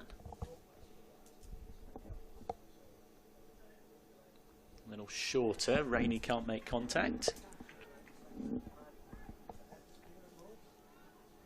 Someone who I know, Rihanna McDonald Gay, has done a lot of work around finding her composure when she bowls in more recent times. Talked about the difference between that and her time playing hockey. Such a different game. It's played at pace, intensity, a bit of rush, a bit of adrenaline. On a bowl, I need to slow myself down more. Well, speaking of slowing yourself down, that's a beautiful slurp ball. I don't think Hannah Rainey picked it. No, I don't think she did. Really well executed there from McDonald Gay. A number of these Surrey bowlers got a lot of skills in their armoury. She's using it to good effect at the moment. Still no runs off the bat in this final over. There will be now. He's nudged that away for 1. So 1-2-5 with 3 balls to go. It's not where Bears would have wanted to be, it's fair to say. What's been a season where they've slightly struggled to find their form. Opened with a tie, which they would have been the more frustrated of the two, needing 4 to win off the last over. Off the final ball, Mai Bouchier's direct hit run out of Georgia Davis meant Bears had to settle for that tie.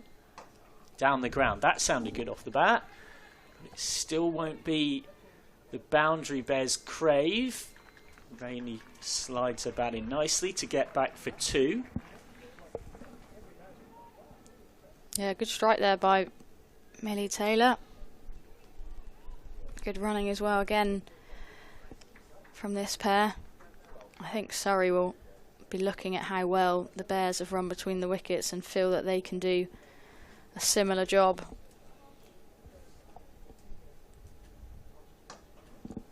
Nicely down the ground. Bears need a boundary. They might have got it.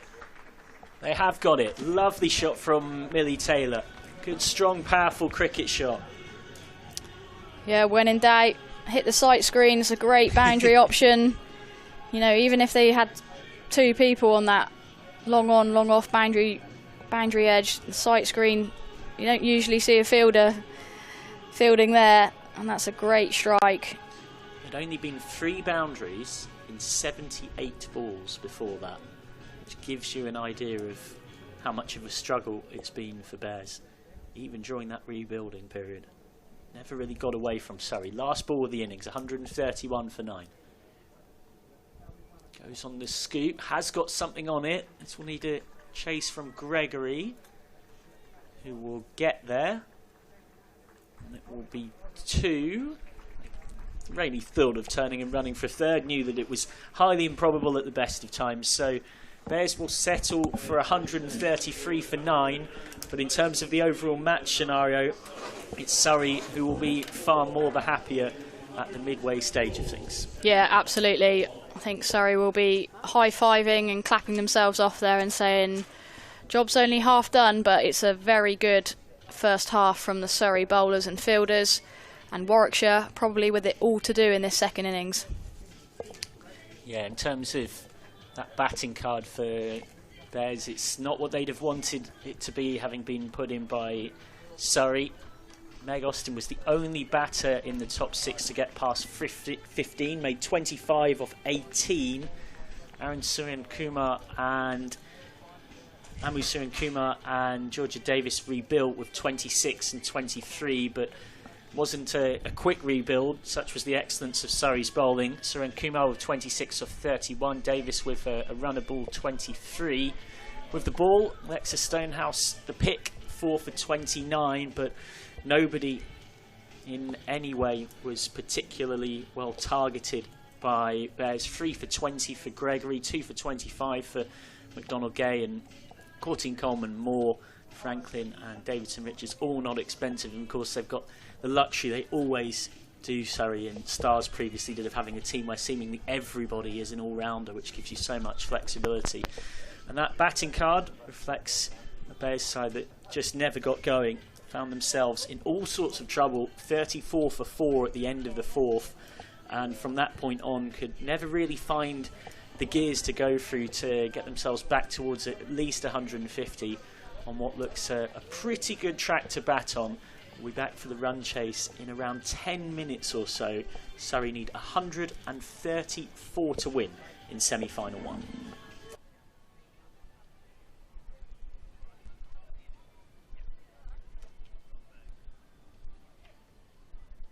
We're here today to launch the ICC Women's T20 World Cup 2026, which we are hosting here in England and Wales across 7 iconic venues next summer. To have a home World Cup, to have watched it in the crowd and to have some a competition like that to look forward to next year is really, really special. I want to support women's cricket in as many ways as I can, and I think we all need to find ways to support them, attend the games and root for our favourite teams and all the players. I feel like I've played World Cups all around the world now, and it's going to be so exciting to play at home, play at Old Trafford. I think it's really exciting. The energy today at this event was amazing. Sitting next to Malala, sitting across from Ellie. Energizing, empowering, and I think it was kind of a call of duty. I think today's really important because you've brought a whole bunch of people with different perspectives into one room. It's very rare that you get everybody to clear their diaries to do that, but it just goes to show how important it is as well. It'll pass quicker than you can ever imagine. Even the build-up to it, I think the build-up is almost just as special as the tournament itself. You can kind of feel like something is changing. You immediately feel like you're part of it and you're part of a movement. What it means for us to host a World Cup, and I look back as a huge sports fan and think of the Euros for the women and what that did for women's sport, for football. We've now got a chance to go beyond what football did, and for it to become that seminal moment for cricket, for sport in this country. But every time there is a victory, it is a ripple effect. It affects women's salaries and what they get because of their skill set, their dynamic personalities, and the audience that they grow. Everybody wins. I think that it's just a really great opportunity to be able to build now on everything that we've spoken about today, so that next year is just the most amazing summer and it's a brilliant event. We need your support, we love your support, and hopefully you can roar us on to many victories. It's the year that women's cricket breaks into the mainstream and stays there.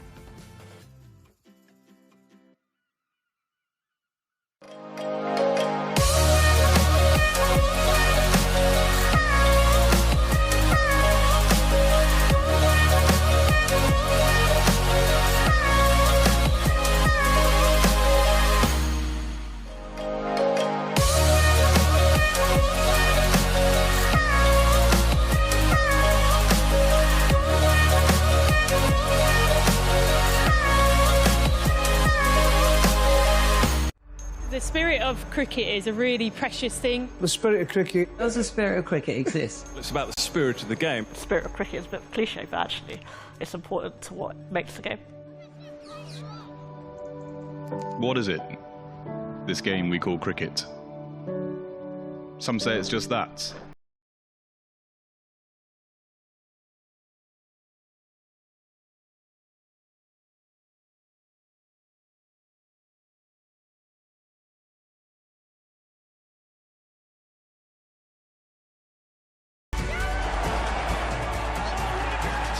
It's more than the stumps and the wickets, the bat and the ball, more than winning and losing. What makes cricket cricket is a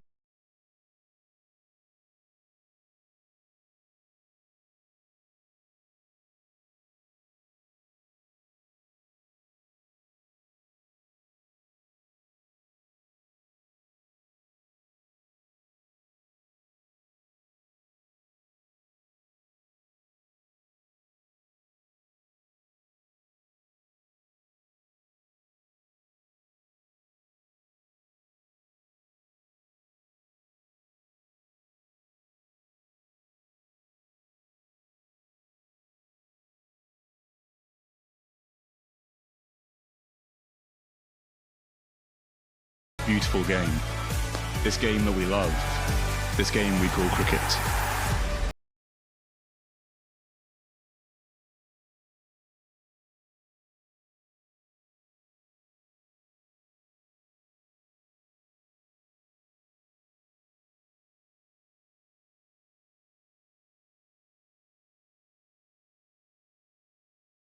We're here today to launch the ICC Women's T20 World Cup 2026, which we are hosting here in England and Wales across 7 iconic venues next summer. To have a home World Cup, to have watched it in the crowd and to have some a competition like that to look forward to next year is really, really special. I want to support women's cricket in as many ways as I can, and I think we all need to find ways to support them, attend the games and root for our favourite teams and all the players. I feel like I've played World Cups all around the world now, and it's going to be so exciting to play at home, play at Old Trafford. I think it's really exciting. The energy today at this event was amazing. Sitting next to Malala, sitting across from Ellie. Energizing, empowering, and I think it was kind of a call of duty. I think today's really important because you brought a whole bunch of people with different perspectives into one room. It's very rare that you get everybody to clear their diaries to do that, and it just goes to show how important it is as well. It'll pass quicker than you can ever imagine. Even the build-up to it, I think the build-up is almost just as special as the tournament itself. You can kind of feel like something is changing. You immediately feel like you're part of it and you're part of a movement. What it means for us to host a World Cup, and I look back as a huge sports fan and think of the Euros for the women and what that did for women's sport, for football. We've now got a chance to go beyond what football did, and for it to become that seminal moment for cricket, for sport in this country. But every time there is a victory, it is a ripple effect. It affects women's salaries and what they get because of their skill set, their dynamic personalities, and the audience that they grow. Everybody wins. I think that it's just a really great opportunity to be able to build now on everything that we've spoken about today, so that next year is just the most amazing summer and it's a brilliant event. We need your support, we love your support, and hopefully you can roar us on to many victories. It's the year that women's cricket breaks into the mainstream and stays there.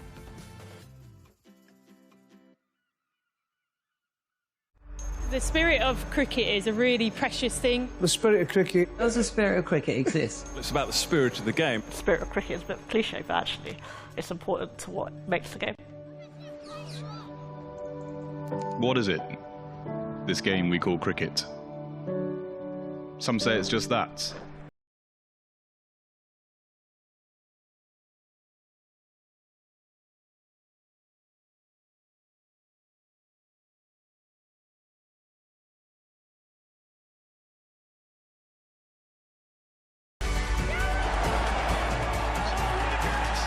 It's more than the stumps and the wickets, the bat and the ball, more than winning and losing.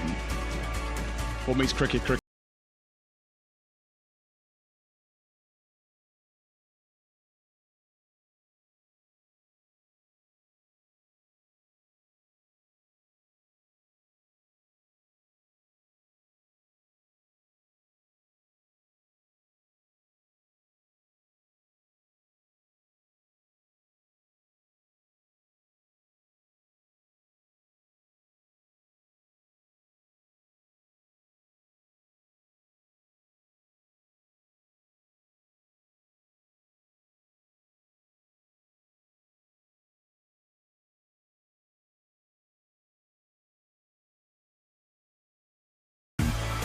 this game that we love, this game we call cricket.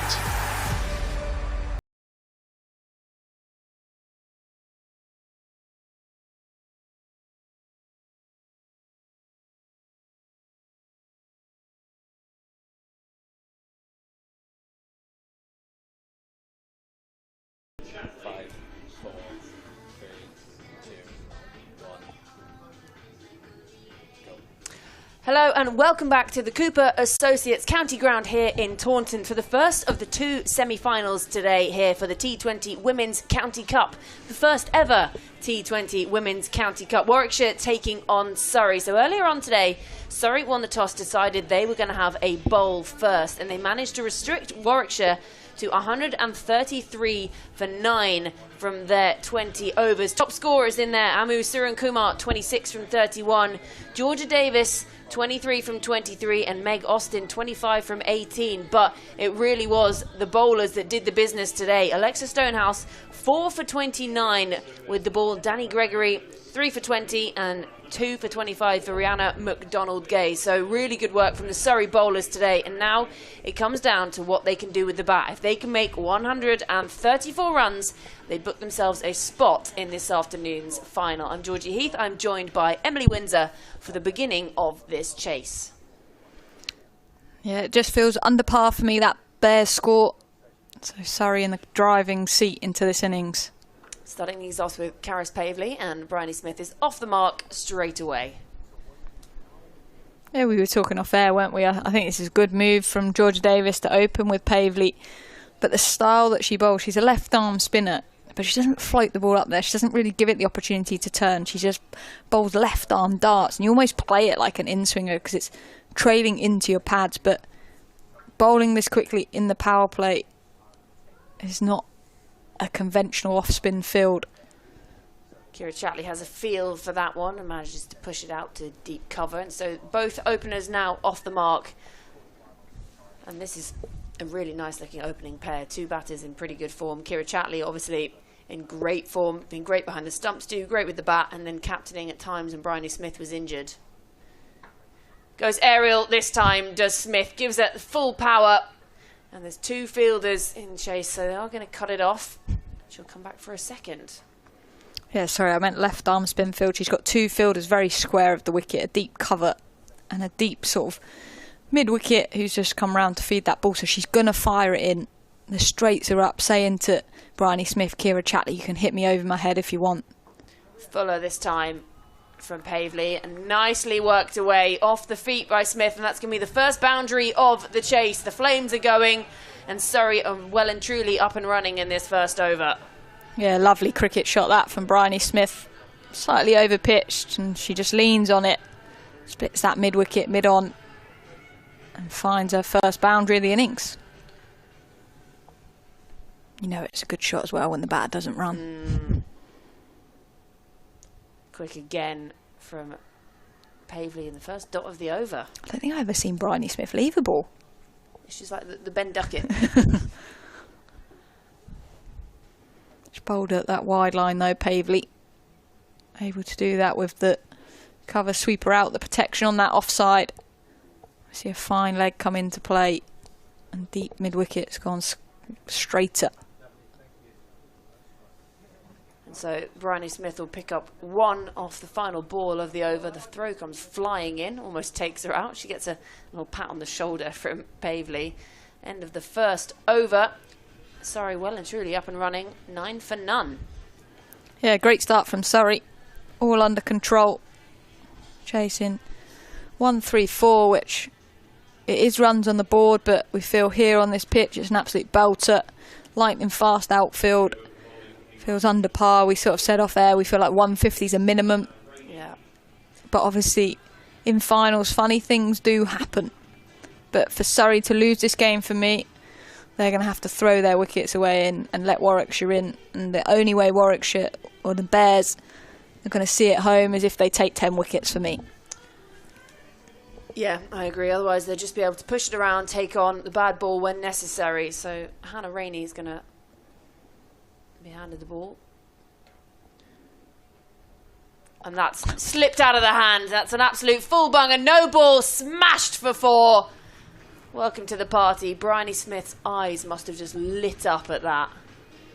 Yeah, interesting field this for me as well. So having a deep third and a deep fine, but just maybe a bit of nerves in that delivery. And Bryony Smith, a player of her class, is not going to let you get away with that one. A free hit. She'd be playing for the Yankees with a shot like that. Oh. So free hit. Our first free hit of the day? It is. Buckle up. Big swing from Bryony Smith. That was all it was ever going to be. Back-to-back boundaries. Bish, bash, bosh, Bryony. Yeah, she has fantastic hands, does Bryony Smith. She just uses her feet slightly there and just hits through the ball over a wide long on. Easy pickings that from Bryony Smith. And definitely some nerves from Hannah Rainey here for the Bears. Captain Georgia Davis just going to try and settle her down. But this is how Surrey plays, isn't it? They're always going to come at you. And as a bowler on a pitch like this, it's challenging. Change of field, bringing third up in a deep square.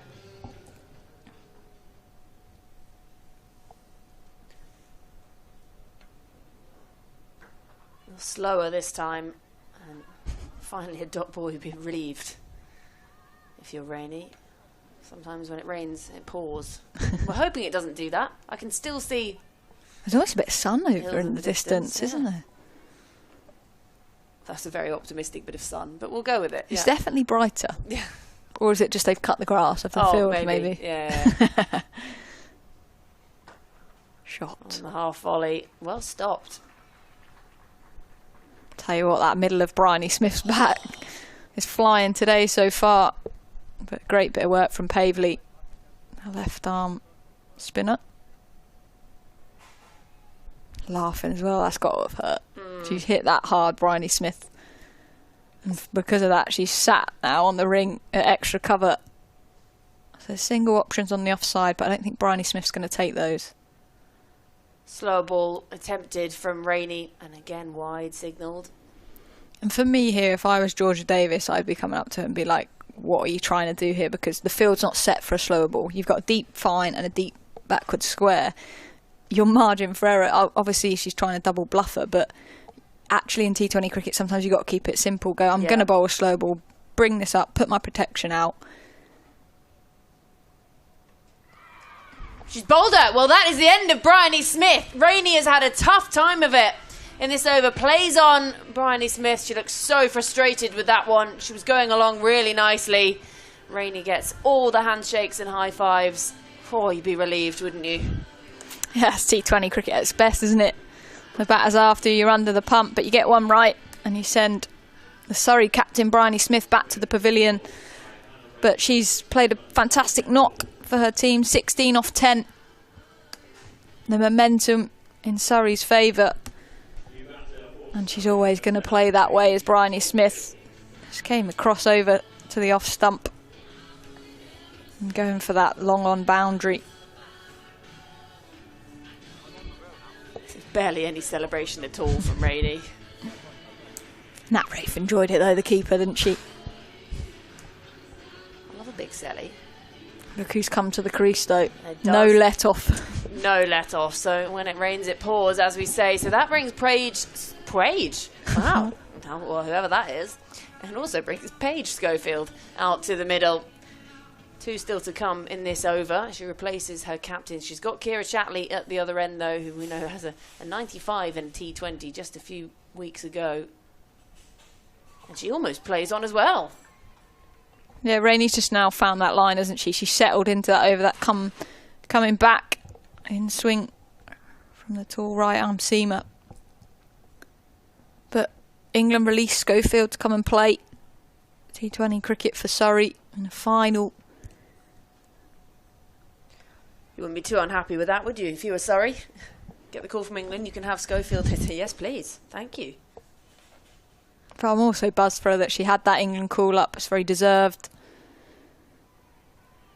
Well, a mixed bag of an over, that one from Rainey. She finishes it with a dot, but 10 runs and the wicket, and the big wicket of the captain coming from it. So at the end of 2, Surrey 19 for 1. Schofield's yet to get off the mark, and Kira Shatley, well, she's barely had anything to do. She might as well take a stool, be a spectator at the moment. Just a 1 from the one that she's faced. Yeah, just chilling at the other end, but yeah, back to Paige. I think she's been a prolific run scorer in domestic cricket over many years. A brilliant striker of the ball. We saw as well in the 100 last year. She played some pretty special innings. So for her to finally get that England call up, and hopefully for her some more England caps coming her way. So already going to change things up with the bowling here on the Bears. Surrey and Kumar has been handed the ball. So picked up 1 for 10 against Yorkshire. And obviously was playing in that under-19 side earlier on in the year. Had a great game against Pakistan. 3 for 17 there, but not actually had too much top-level cricket in the last few weeks. Made her debut for Bears in that last game. Has a feel for this one, does Chatley. And there is a fielder out there on the boundary going to cut it off, so it'll be just 1. Again, that nervous first delivery, isn't there? Just short and wide. But for me, again, I've played against Saruna Kumar in some second 11 cricket, and I think she's a very talented young cricketer, skillful with the ball. She's going to be an exciting all-rounder for the future, but she's got a big job to do here for the Bears today. Nicely played. That is absolutely glorious from Schofield. Rocks back, waits, and played magnificently through the covers. Yeah, short and wide again, but a player of Paige's class is not going to miss out on that. Just met it and punched off the back foot beautifully. It's a nice way to get your first boundary of the innings.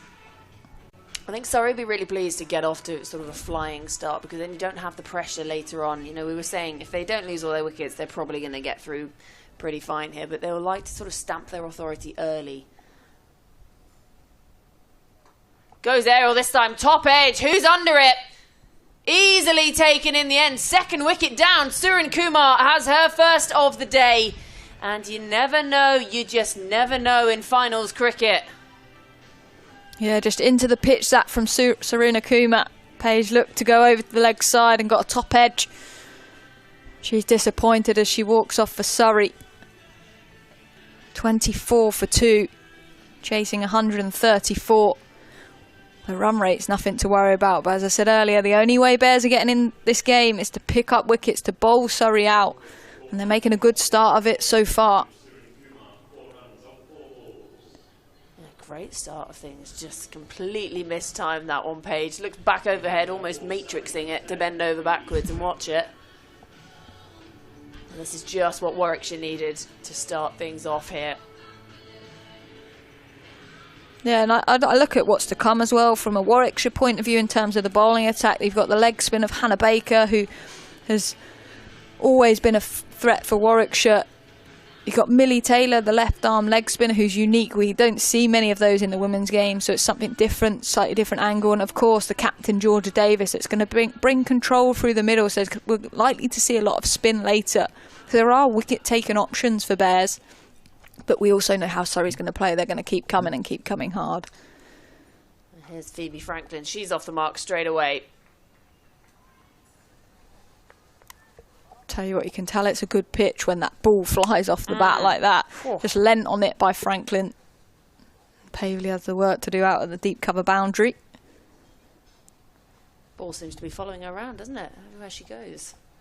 She's one of those players, though, isn't she? That she's busy. She wants to be in the game, whether that be with the ball, the bat, or in the field.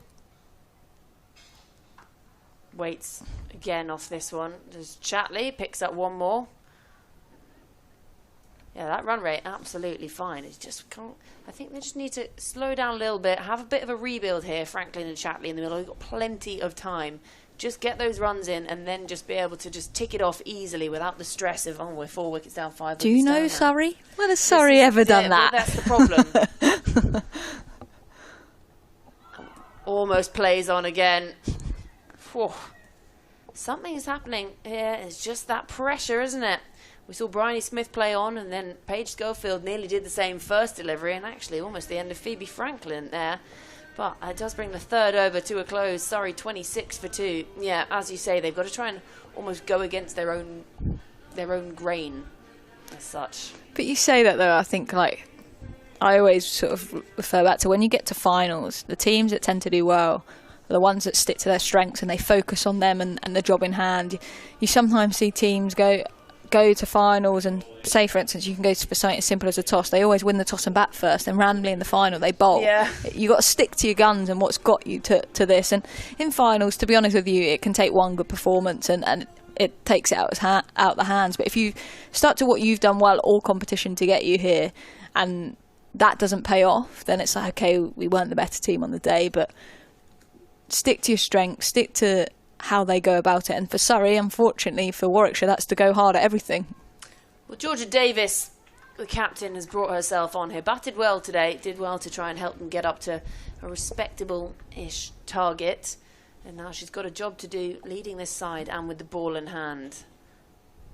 Yeah, again, like this field, Davis trying to bring some pressure with two fielders out on the leg side, long on and deep mid-wicket. But she's got a mid-wicket in on the single, because chasing this total, Georgia Davis has to have that. So she's got a third man open saying, go on, you can reverse if you want, but also has that attacking fielder stopping the easy single for Franklin and Chatley, also potentially bringing a wicket-taking opportunity with her coming round the wicket. Nice and solid in defence here, Franklin. Good start this from Davis. You can almost see Franklin's disappointment with a dot ball. With defending that, you can see in her body language. Where's her boundary option? Where's she going to go? Again, now this is a great start from Davis. We saw two of the less experienced, perhaps, bowlers start off, well, a little wayward, beginning of their over. The captain has just come out, and right from ball one, she's been really tight.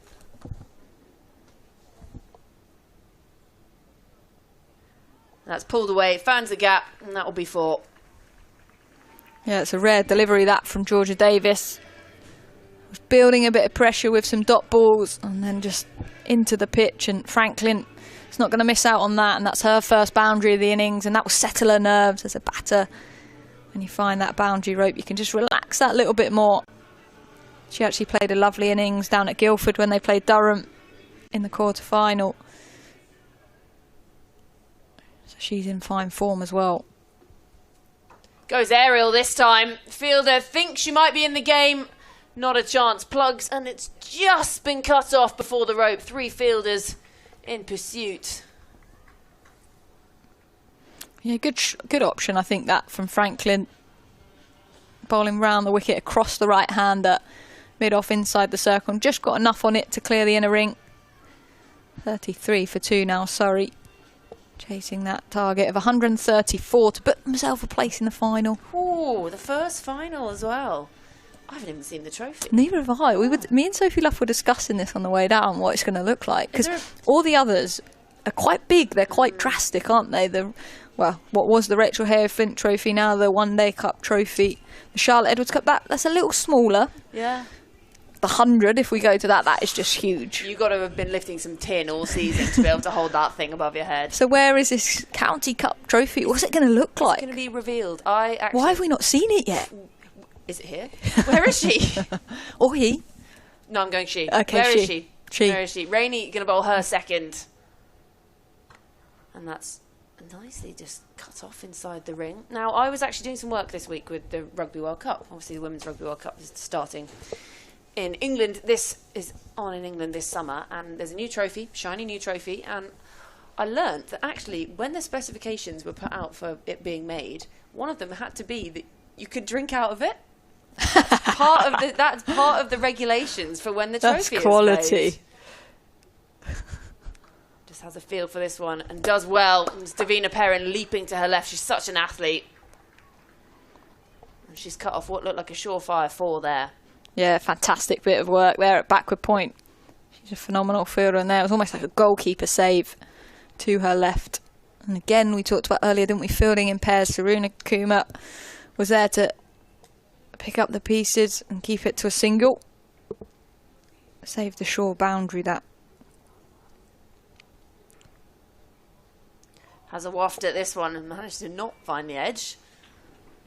That'd be a dot ball. Yeah, so, because my first thinking when you see a trophy, you think, oh, can you drink out of it? Whether it's your lemonades or your orange squash or whatever. Your celebratory. Water. Water, yeah. That's all I ever drink, yeah. You get your Put a tab in. Yeah. And, yeah, that's actually one of the specifications when they build new trophies. But do you know what? I don't think any cricket trophies you can drink out of. I'm trying to think of the ones that are in the women's game. Oh, finds the inside edge and manages not to play on. We've had a few of these, just not quite timed.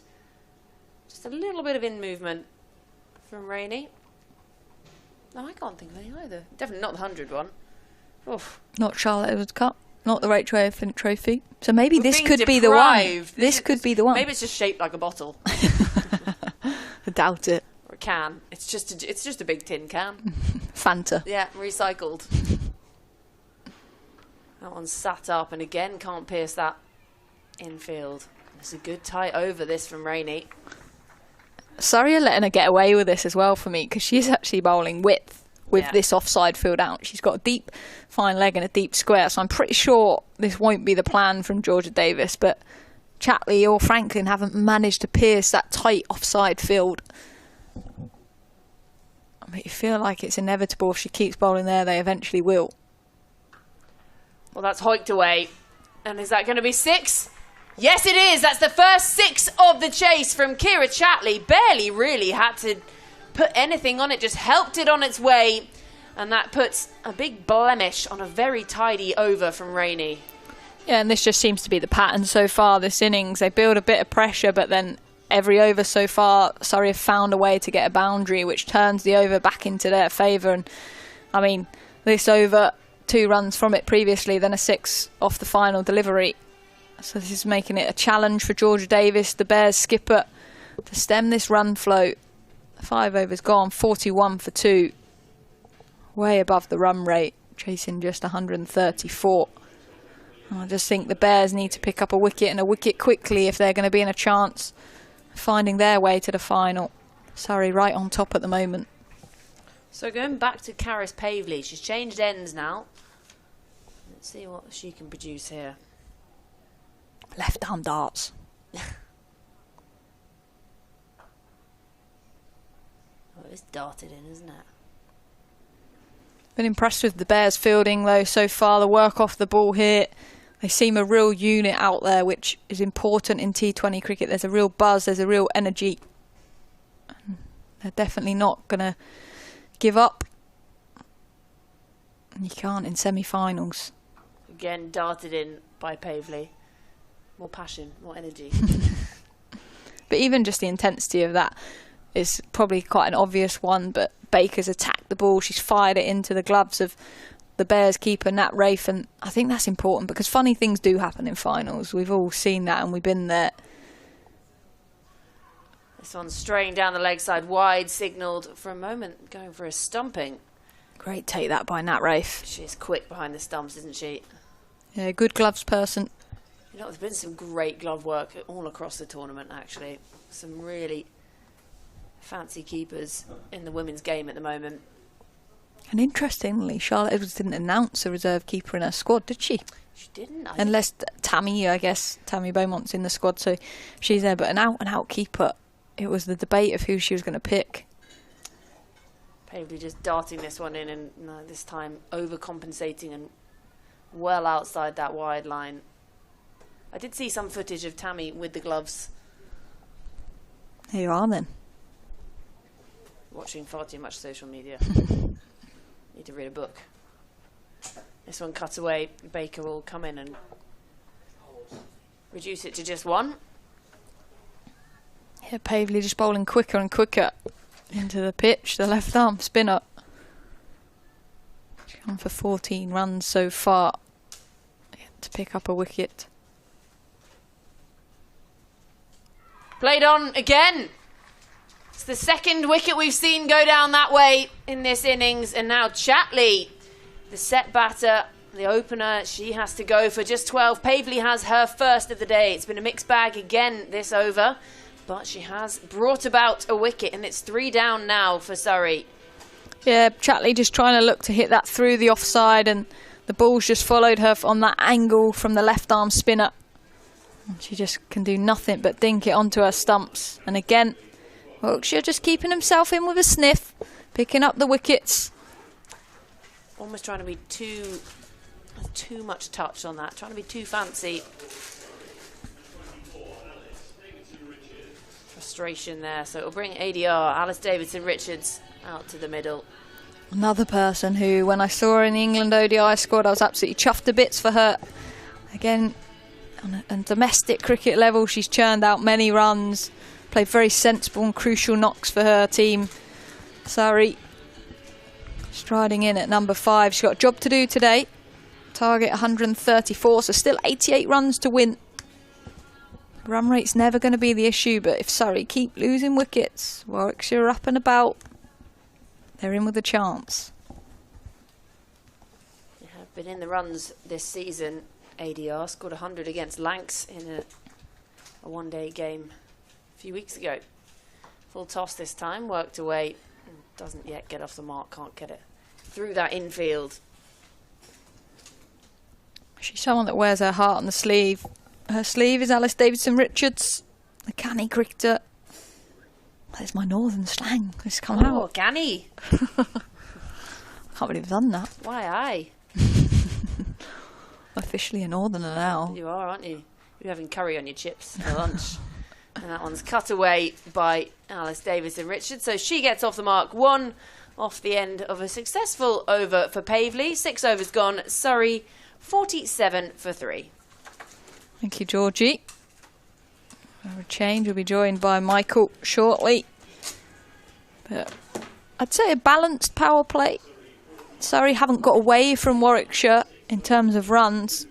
Probably similar, as you can see there from the worm, to Warwickshire's. But the key is Surrey picked up wickets regularly throughout the innings, and that's what Warwickshire and the Bears are going to have to do today in order to bank themselves a place in the final.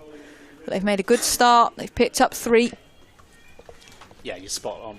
You're realistically going to have to bowl them out or go very close here to win it. So the mindset from Bears, it sounds odd to say when that required run rate sits at 6.2, but it's actually got to be that attacking, how are we getting Franklin and ADR out here. And Hannah Baker is someone that can certainly bring that and can certainly bring plenty of wickets. But that is the dictionary definition of the commentator's curse, if you believe in such a thing. Yeah, I just think the difference for me looking at the 2 lineups, I'd say the depth in the Surrey batting is something that we've got to highlight here. You've got Alexa Stonehouse coming in at 9, who's previously opened the batting for South East Stars. So she's more than capable of producing an innings in herself. So if I look at both teams lined up on paper, that would stand out for me in terms of a Surrey thing, which is why it's going to be more and more important that the Bears will have to bowl them out in order to win this game. It's nicely bowled again, though, by Baker, back on the spot she's much better known for. Interesting, though, at the end of the 6th, 48 for 3 Surrey. Bears were 48 for 4. The problem is for Bears is that they actually scored far quicker in the power play than at any other phase of the game. On the track is ADR. Traditionally always very strong in that V. A call up that you were mentioning, Emily, to that 50 over squad alongside Emma Lamb, and then Emily Arlett getting into both the 50 over and the T20 squad, very much showing that in the Charlotte Edwards reign there's a greater attention paid to domestic form. Yeah, but and I look back though, these are players that have consistently performed for their domestic team over years. Alice Davidson-Richards won for me. I think her last game for England, she scored 100 in a test match here. I was actually here to watch it. Yeah. Imagine getting dropped after scoring a ton. Yeah, and she's spoken quite publicly about the challenges of how you mentally process something like that. But she's a great cricketer and she's a smart cricketer, which is always going to be on her side, as I may have just jinxed it. Yep, she's gone. Alice Davidson-Richards is out. Hannah Baker gets the breakthrough. ADR is gone for just 2, and the Bears keep chipping away here. They might be defending a score that's on the low side, but they're giving themselves a fighting chance. 50 for 4. Yeah, you can see Alice Davidson-Richards' disappointment as she walks off there. She's usually renowned for bringing that smartness in that Surrey middle order. And she just doesn't fire today. She finds that long on fielder. Similar to some of the dismissals we saw from the Bears earlier, but what Surrey have is they've got another batter that's in fine form coming to the crease. I was there and felt the pain at Guildford when Emma Jones. It's like it's an unbelievable innings to bank them a place here against Durham, but disappointing that from Alice Davidson-Richards, but Bears are in with the shout. See, I wonder there, is she trying to clear that long on fielder, or was she actually trying to hit the pocket of going wide of long on in that sort of deep cow region, and because she mistimed it, that's what ends up presenting the catching chance. Sometimes as well you can be stuck in two minds, because she'll be well aware that that fielder's there, and actually probably had she put everything into that she might have cleared it, but Warwickshire are finding a way at the moment. And out comes Emma Jones, 88 of 49 against Durham. So that's guided beautifully through point. Needs a really good bit of hustle out there from Suren Kumar to ensure it's 2 rather than 4. It was her maiden Surrey 50. Emma Jones, 7 overs gone, 50 for 4. Emily Windsor swapping for Sophie Luff alongside me.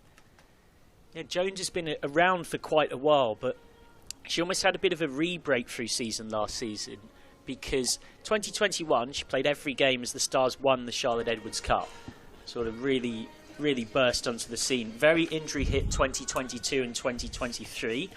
And then last season, in what was a very competitive Stars side, she managed to break into their T20 side towards the back end of that campaign. And by the time Stars ended up at finals day, she'd established herself as a key all-rounder for them with her explosivity with the bat and pacey bowling. And she's now out there with Franklin. Davis coming right arm around. Speaking of rises and youngsters, Georgia Davis has certainly had some rise. That decision to quit being a police officer to pursue cricket, culminating in England appearance, being on the England A tour as well recently in Oz, but she's been smacked away through extra cover there. It's a favourite area of Phoebe Franklin against spin, makes room, gets those fast hands through the ball and gets 4. Yeah, as you say, Michael, definitely a strength of Franklin's, and just think Georgia Davis coming round the wicket here is almost giving her the angle if she's going across the right-hand batter. She needs to bowl a little bit tighter and tuck Franklin up here. So I can see why she's coming round the wicket. She's actually coming back over the wicket now, but change in field as well. Long off goes back, which I think is the right field to Franklin. Square leg comes up. Flighted outside that off stump. Franklin plays it nicely. Deep cover for a single. Required rate, not a problem for Surrey here, and it hasn't really been a problem at any point, but it's those 4 wickets that have given the Bears belief they can complete what would be a pretty extraordinary defence on a pitch which in truth looks a pretty good batting track all told. Nicely bowled by Davis again, who was excellent against Yorkshire on Saturday, 2 for 25 of 4. He was the top wicket taker in Rachel Hayhoe from the Trophy a couple of years back. So that's short. Well, it's short and keeps a little bit low. I don't think that was far away from the top of off stump. Hasn't missed by a lot. Yeah, there was a yelp of frustration from Davis, in almost disbelief. It's a good over this, despite the boundaries, only conceded 5. Jones still settling into her work, looking to build on that big knock against Durham. There is some appeals for caught behind. Umpire Amy Clark is not interested and says there's your cap, George Davis. End of the over, 5 off it, 57 for 4 off 8. Yeah, all the excitement there from the keeper Nat Wraith. Bowler Davis not interested. I just looked up how old she is. She's only 25. It's just crazy because I can remember playing county cricket of old against Georgia Davis. Back in the day. Back in the day. Somerset against Warwickshire. We always seemed to find ourselves in playoff games against Warwickshire. That was when you had to play the one up, one down kind of. You did win the league or come bottom of the league, and then there'd be a playoff game to see whether you stayed where you were or whether you deserved to swap over. We played Warwickshire numerous times in that sort of playoff game, and she definitely was playing in that era. She must have been about 15 at the time. It's Baker, who's right on the spot. Yeah, we're very much in a transitional phase, aren't we? The youngest of the youngsters bursting through now are the first that have pretty much only known full-time or close to full-time professional setups. It is worth reminding ourselves how far the game has come. You look back to 2020 when 5 full-time contracts being handed out at regional level was considered a big step forward, and now that feels a million years ago. Short, wasn't that short, but picked up the length so quickly, Franklin, and has boshed that through square leg for 4. Great shot. Yeah, great footwork there from Franklin. Not even that short from Hannah Baker, but Surrey batter so quickly onto that, especially with square leg up in the ring. It's a great option by Franklin. She's manipulated the field nicely here. Big appeals and gone. Franklin out for 20. Baker gets her second. It's another wicket for Bears, who are making this run chase very testing for Surrey, who are in a bit of a pickle. Yeah, how many times have we seen that in this innings? Getting a boundary and then falling in the next couple of balls, and Franklin has to go. We talked about Surrey's batting lineup is absolutely stacked, but there's pressure on the girls coming in now. This is a knockout semi-final game, and there's still a lot of runs to get here. Lovely glove work as well, and it should be said as well that this is a Bears attack that is missing Katie George, Emily Arlett and Izzy Wong, so that only makes what we're seeing all the more impressive. Arlett, arguably one of, if not the most impressive seam bowler in the Metrobank One Day Cup so far this season. Izzy Wong, of course, after something of a dip, having initially burst through, is on her second wind. Yeah, might describe it as. It's great to see. I actually spent quite a lot of time with Wongie last year. She came on loan to Western Storm, and it's just great to see her almost get the love for the game back again, and you can see that now she's back in an England shirt as well, full of confidence, and I think Charlotte Edwards will have instilled a lot in her. It's a great place to be. Kalia Moore out there. And Moore starting with a confident drive through the covers, for which she'll pick up one. Now, she won't be overawed by pressure of this situation. You think of Kalia Moore and pressure batting situation, do you think of the semi-final, the 50 over comp last season for the Stars against the Vipers at Beckenham? She and ADR had a match-winning stand that pulled things around from a pretty desperate point for the home side. Oh, chopped on. It's another one. 2 in and over for Baker. Emma Jones, who was the heroine of Surrey's brilliant win against Durham not so long ago in the quarter-final, is out for just 2. 62 for 6. Hannah Baker has 3 wickets to her name and is doing a remarkable job here for the Bears. Surrey almost reeling at 62 for 6. Quite remarkable scenes here in Taunton. And I talked about there's a lot of work for these Surrey batters that keep coming to do. And that's just made the job even harder. Yeah, he was just trying to guide it out through cover point, and this angle will show is a little bit early on it in the contact point. That's what causes her to chop on. You can see the reaction, you can see the frustration for Jones. Cricket's a cruel and difficult game. That goes either side and it dribbles away through fine leg potentially for 1. All credit to Baker though.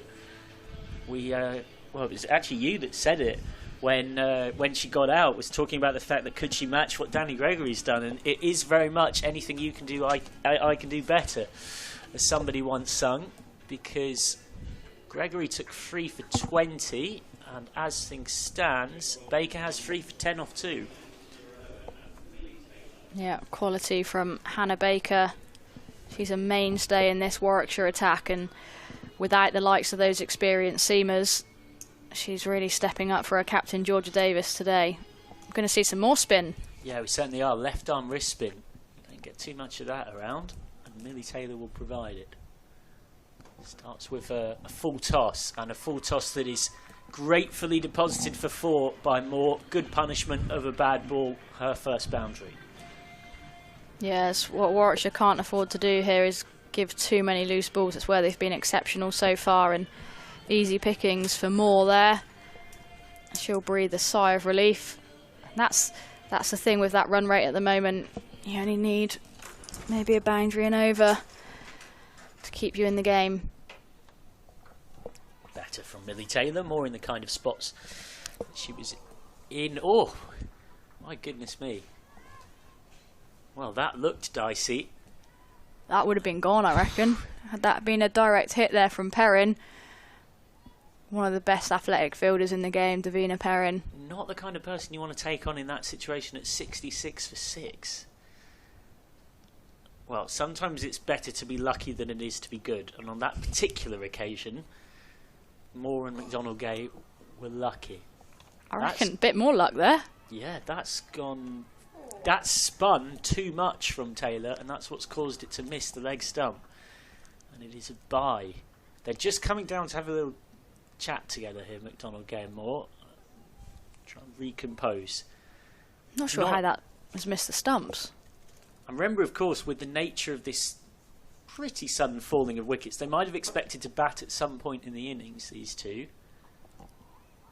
But they wouldn't have necessarily hoped or expected to be in quite so soon.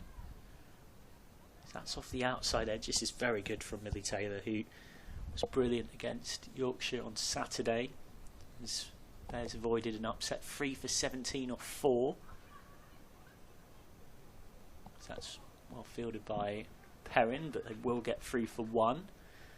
Perrin demonstrating exactly what we were referring to earlier on when she was batting, actually. Just one of those players that, as Oasis once sang, she's electric. Like, you can't keep her out of the game in any facet.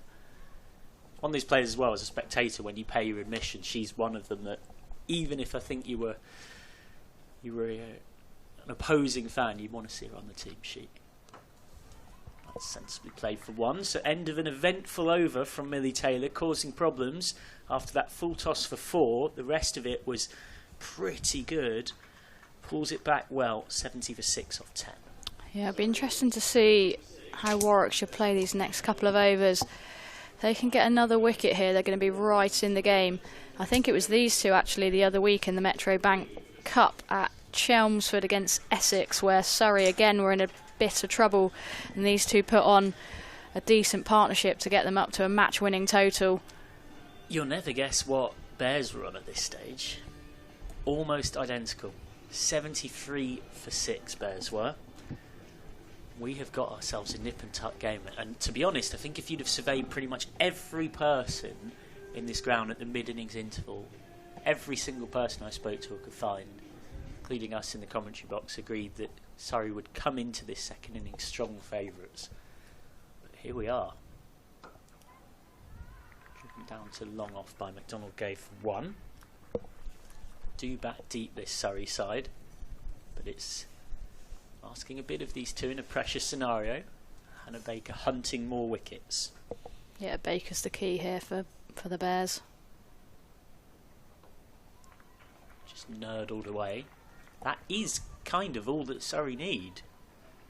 Yeah, it's kind of not how Surrey like to play though. They like to keep attacking and keep on the front foot. So even though that run rate is round about a run a ball, they'll still want to be finding boundaries and putting the Warwickshire bowlers under pressure. But I'd like to see them almost just milk Hannah Baker here. Take the lower risk options, which McDonald Gay does beautifully there, up to long off. I think it is worth mentioning as well, from a history and a psychological viewpoint, the entirety of this 11 were part of that Stars side who last season lost in 2 domestic finals, having come so close. You wonder whether that's in the mix as well. So that's well bowled by Baker. The pressure of a finals day. Last season, in terms of win percentage and consistency across T20 and 50 over cricket, that Stars side were the best around, but they ended up without silverware. Goes on the sweep, very fine, and this is clever. Big square leg, chase 4 deep square leg coming round. He won't get there for it. That's a clever shot by Moore, who gets 4. Yeah, brave option by Moore, executed beautifully. Again, just causing Georgie Davis to have a conversation with Hannah Baker. What's the plan from a bowling point of view? Do you want to keep the same field? That's what those type of shots can do. Beautifully bowled by Baker, who concedes 7 off the over, so Surrey will be the happier with the 2 off it, 77 for 6 off 11. I mentioned that season that Stars had. It wasn't necessarily end up losing to Sunrise in the 50 over comp, and in the T20s lost out to Blaze in the final. It wasn't actually that dissimilar to the season that Blaze had in 2023, a team that have won a lot of games but have just fallen short of winning a trophy. And I'm sure that would have been discussed in the Surrey setup this season, because even though we've moved from region to county, it's almost an identical squad. And the game, of course, is played as much in the mind as it is with technique. Davis with none for 12 off 2. Still just a tickle over run a ball needed. And I guess it's, you know, it's difficult. How do you prepare for a finals day in that sense? Oh, it's been a long time since I've been at a finals day. Thanks, Michael. Another dot from Davis to McDonald Gay. It's one of those where it's whoever turns up on the day, isn't it? That's the beauty of knockout cricket. That's gone through. They're going to come back for a couple. I'm not sure it came off anybody. All eyes on umpire Clark. Eventually signals leg byes. I think like T20 as well, it only takes one person to really come off, and I think I look at this Surrey lineup, and we've talked about them batting so deep, and I can imagine it's quite easy to be like, oh well, I've got such and such and such and such below me, you know, almost let someone else do the job, whereas you almost want someone to be the person that really stands up and wins that game. And I think this is a great example where someone in that top 6 of Surrey's lineup could have been there, you know, 50 not out, win them the game and get them into that final.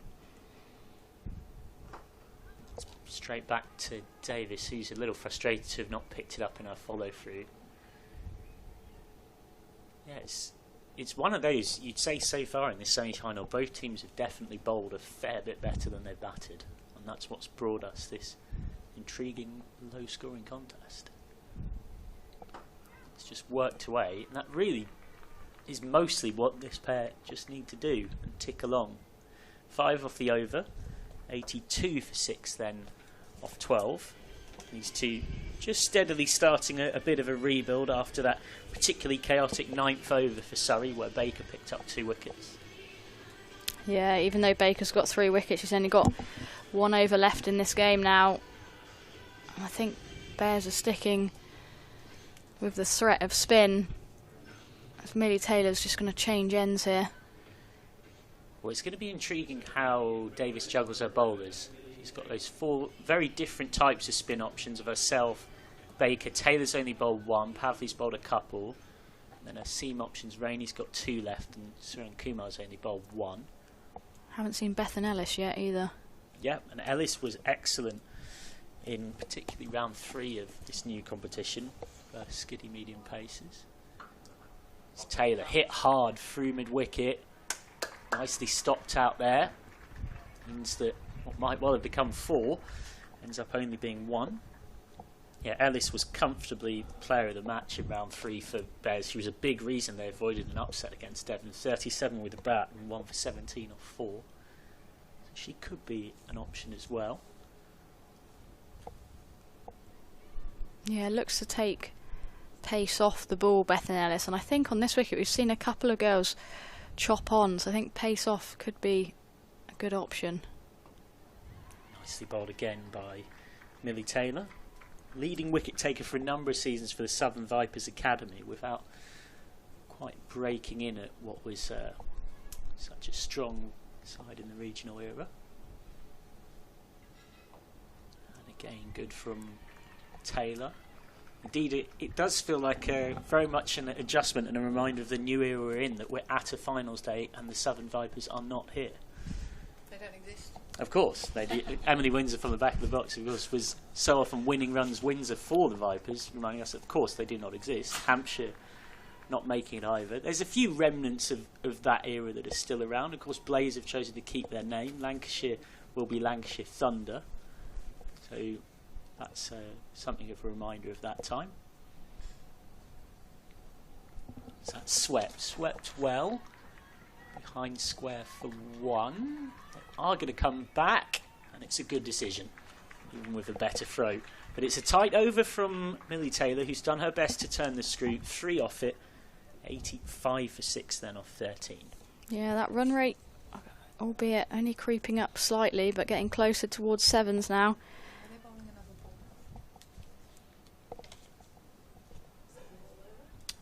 We've got this as being over, but Millie Taylor is in position to bowl again.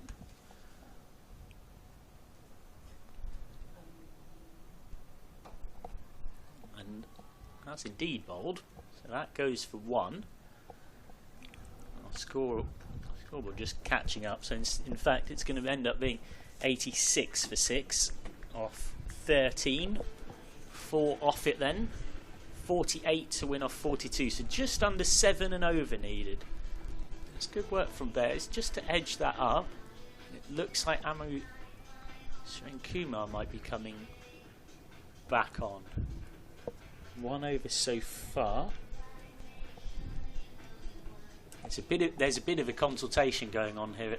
While you can see more of McDonald Gay having a chat on your screen, the Bears are having a proper chat about who it's going to be, but it does look to me like it will be Surrey Kumar. 1 for 10 off her only over against Yorkshire on Saturday, and indeed she is back on here. 1 for 7 from her only over today.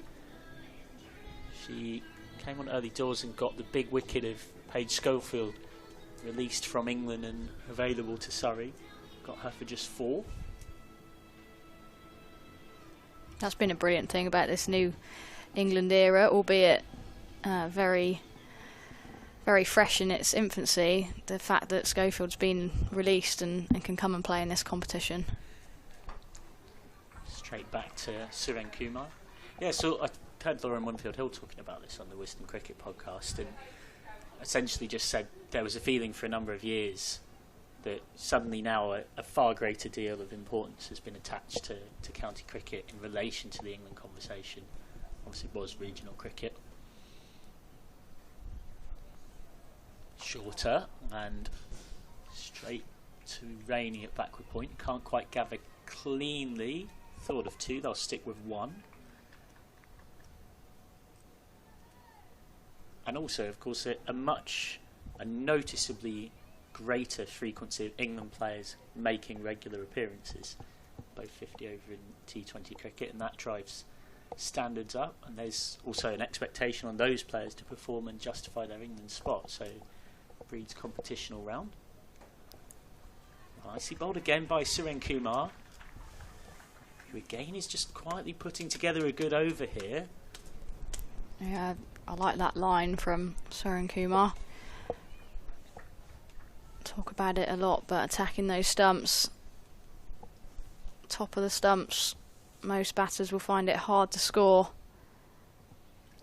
Probably got away with that one. Swipe and a miss. Slightly nervous swipe and a miss from McDonald Gay, who finds herself 6 off 12. That's definitely not the line that Surrey Kumar is looking to bowl, albeit they are just changing the field. But she didn't have anyone in that third man region there. So to give width, you're asking for trouble. They have filled that spot now, though. Just turned away. They'll want 2 here. They're not going to take it against some very good work out there from Karis Pavley. Yeah, the energy from the Bears fielders, and particularly in the deep, has been brilliant. Likes of Perrin, Pavley.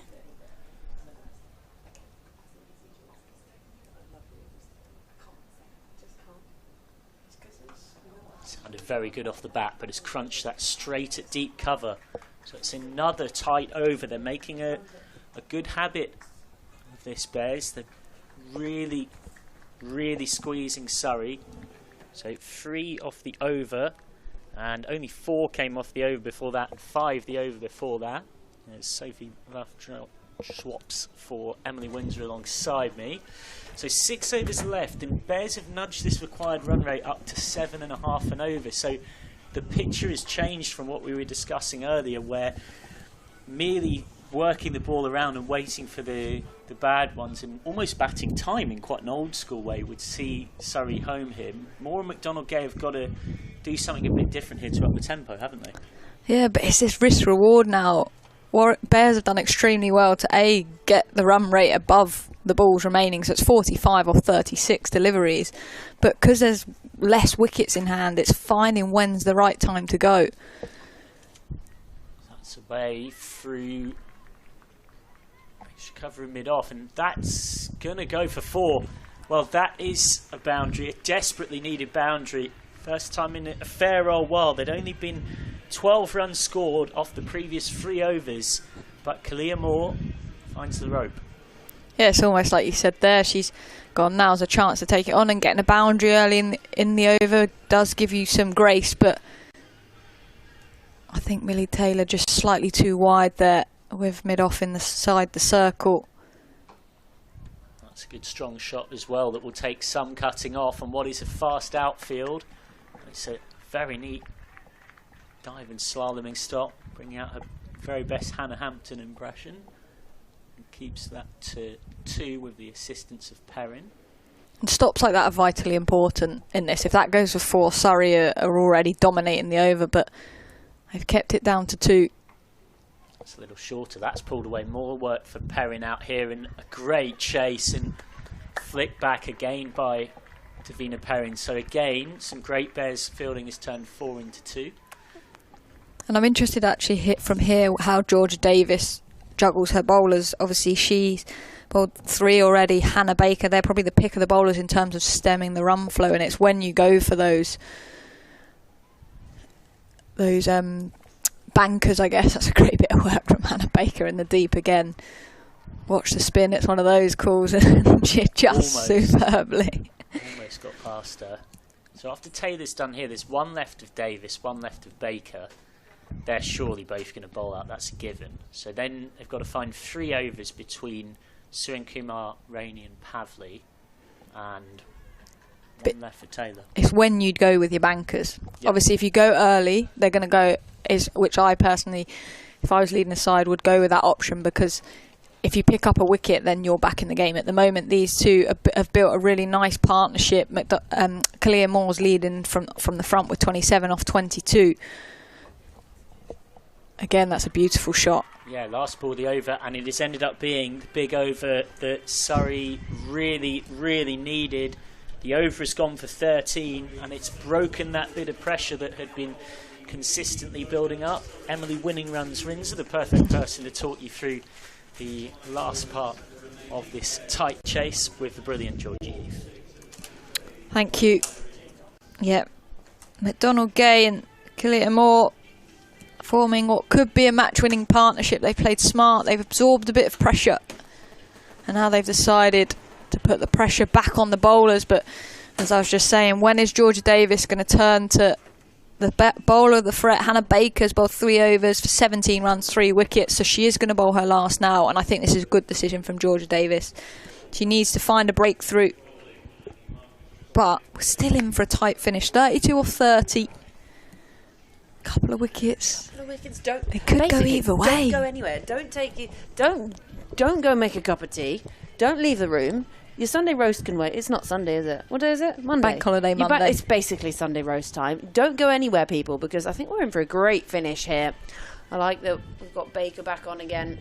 She's had a great winter down under, actually. Her and Karis Pavley both playing at Campbelltown in Sydney. I think they won the champs this year, actually. So, yeah, a very strong winter for the pair of them. Just getting some winter sun and some winter overs. Nicely worked around the corner, this one by Moore. It's going to race, and it is going to be 4 to open up the over. Just what you want to start the over off. Shows no sign of nerves here. does Kalia Moore, and she moves into the 30s. Yeah, fabulous shot that, and an interesting field set for me. In the women's game, you can only have 4 out, so there was a conversation between Baker and Davis, which one do we go, but they opted to bring square up inside. Kalia Moore looked round the corner and thought, okay, I'm going to sweep, and actually I'm quite surprised because they went with that option, because Kalia Moore is such a good sweeper of the ball, and she's gone for the brave option again, and she's finding herself so far for Surrey playing a match-winning innings of 31 off 23, but she's got work to do still. Yeah, 27 on her back, 28 needed from 29 balls. Plays this one out nicely. It's good recovery that from Baker, just a little straighter this time. You can sense the nerves in the crowd as well, can't you? A little extra flight from Hannah Baker, but again, it will just be one more you can. I think Surrey, you know, early on they obviously had early wickets and they thought 134, you know, pretty standard chase this, and obviously Bryony Smith came out and had a bit of a bludgeon early on, but early wickets and then the pressure of finals day, and that's really well stopped again by Davina Perrin diving to her left. I'll tell you what, she's been phenomenal in the field, Perrin. She's saved a fair few boundaries and that was set to be one of those, so she's playing an absolute blinder with the side. She didn't necessarily get the runs she wants, but she's saving some important runs in the field. So important to be that player that really can provide in different, you know, we're not going to see with the ball in hand, but to be able to provide in the field. And if you think, you know, when coaches are marking it against you, you have your +1s, your -1 in the field. She must have saved at least 10 runs already in the field today. She is, and her captain always puts her in the hot spots in the ring as well because she's so good at that. This one not fielded cleanly. Gets down in the full long barrier, but it doesn't cost her anything. I think that might have hit her as well, where if you're a man, you don't want to be hit. So 8 coming off that over, 16 gone. Now 24 needed from 24. Oh, Emily Windsor, we're in for an absolute humdinger here. Yeah, and it doesn't sound a lot, does it? You look at the worm there, and it's pretty much on par. But again, at the back end of that inning, Surrey managed to pick up wickets, and that's what Warwickshire have got to do. And we're going to the young Serena Kuma. Could she be the one? And that's what it's about in finals. It is. You've got the opportunity to be the one and grab it with both hands.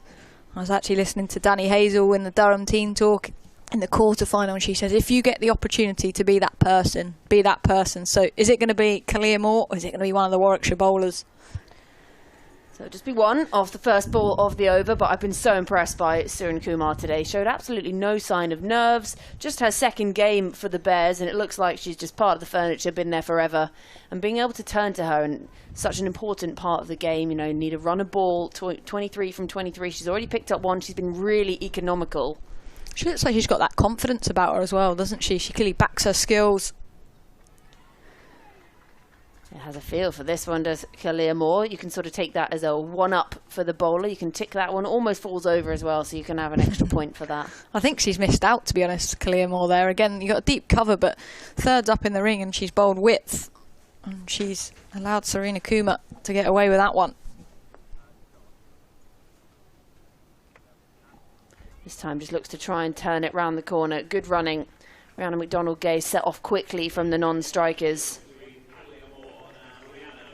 And that brings up the 50 partnership. First partnership of 50 we've seen all day. That's exactly what they needed. They really needed some kind of rebuild. They were wobbling. And these two have steadied the ship, but the ship is not yet in the harbour. Has a big strike at this one. Pierces the gap. I think she just got a hand on it, but it's going to go for 4. And that is what they needed. Just to make sure that those runs needed are now less than the balls remaining. Yeah, beautiful shot there by McDonald Gay. Again, width from Serena Kuma. And McDonald Gay on the front foot. Pierces between extra cover and mid-off. She runs, but I don't know why. She's hit it so well. Save your legs. You might have another game later. Oh. And that's what she'll be thinking about now. That's what her Surrey team in the dugout will be thinking about. Can they get a place in the final? So 18 now needed from 20. Rihanna McDonald Gay, 17 from 18. Full straight, and she's done well to get a hand to that. Oh, it's a stare. Oh, I love it. Young bowler to young bowler. But this is what I actually really like about her is she clearly wants to be in the battle. She clearly wants these moments where she can try and change the game. And that's what you want as a captain, is to have someone going, come on, give me the ball. And that fills this team with confidence. But the Bears need a wicket here. Desperately so. How are they going to find that breakthrough? There's a fielder out there on the boundary. Karis Pavley, she's quick across the ground, will cut it off. They're coming back for a second. Gonna have to be quick. Throw not accurate enough. And there's a kick of the ground from Suren Kumar as well. Means there's 2 off the final ball of her over. So 17 overs gone. Sorry, 118 for 6. They need 16 now from the last 3 overs.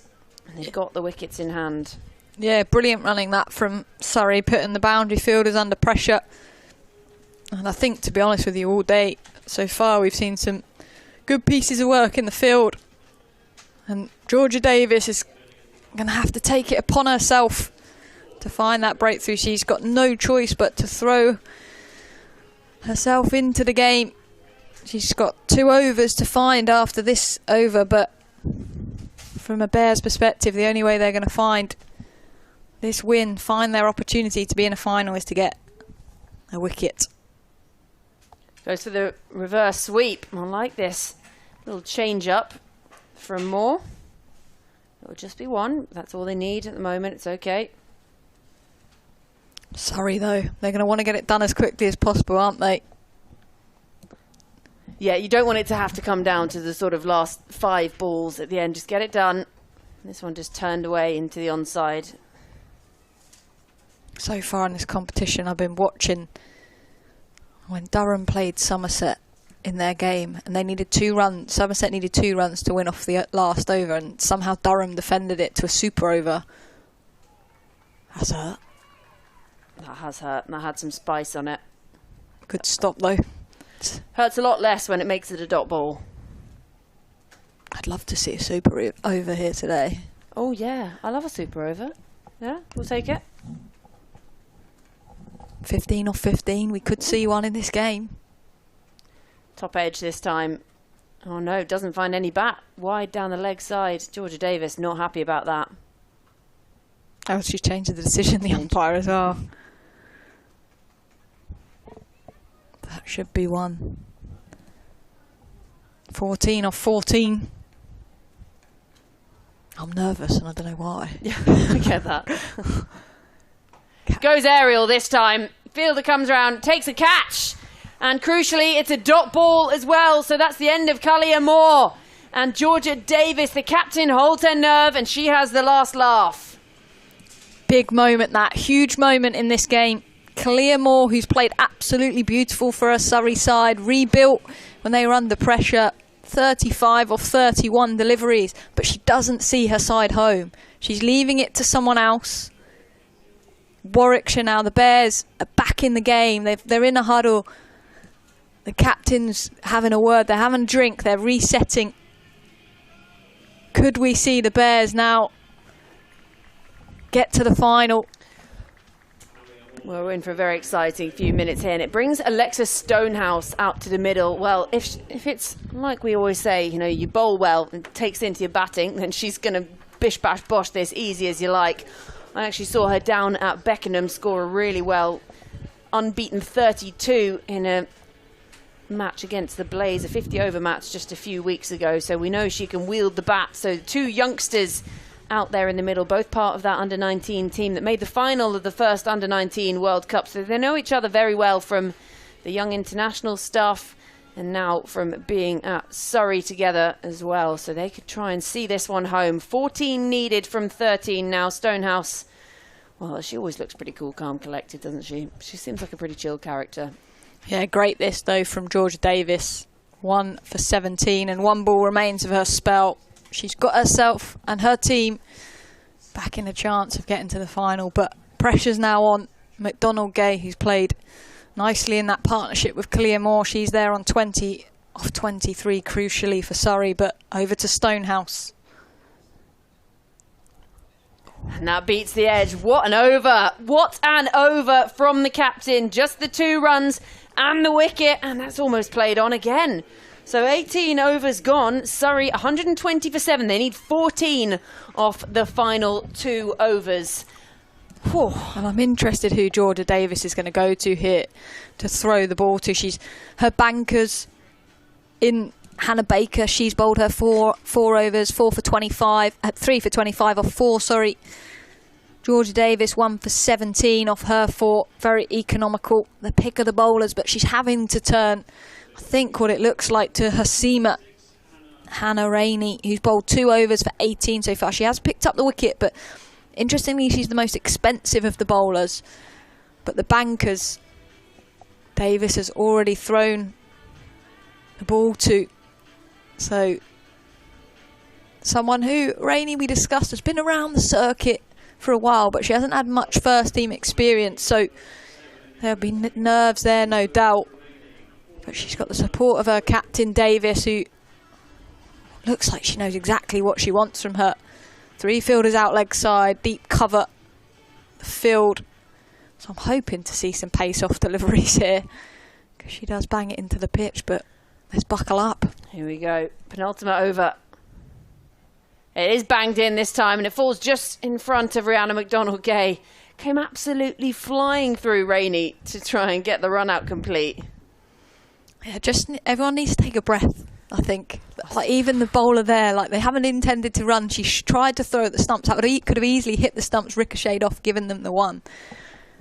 In these situations, you just need your experience head. A bit Georgia Davis here to slow walk back to the bowler, taking the time, slow the game down. McDonald Gay just needs to stay calm for Surrey. Has a waft outside the off stump, can't time it, and again it's a dot. So 2 dots in a row now, 14 needed from 10. I want to actually ask Sophie Luff, who stood next to me, the Queen of Somerset. Who's winning this game, Sophie Luff? She looks nervous too. We all look nervous.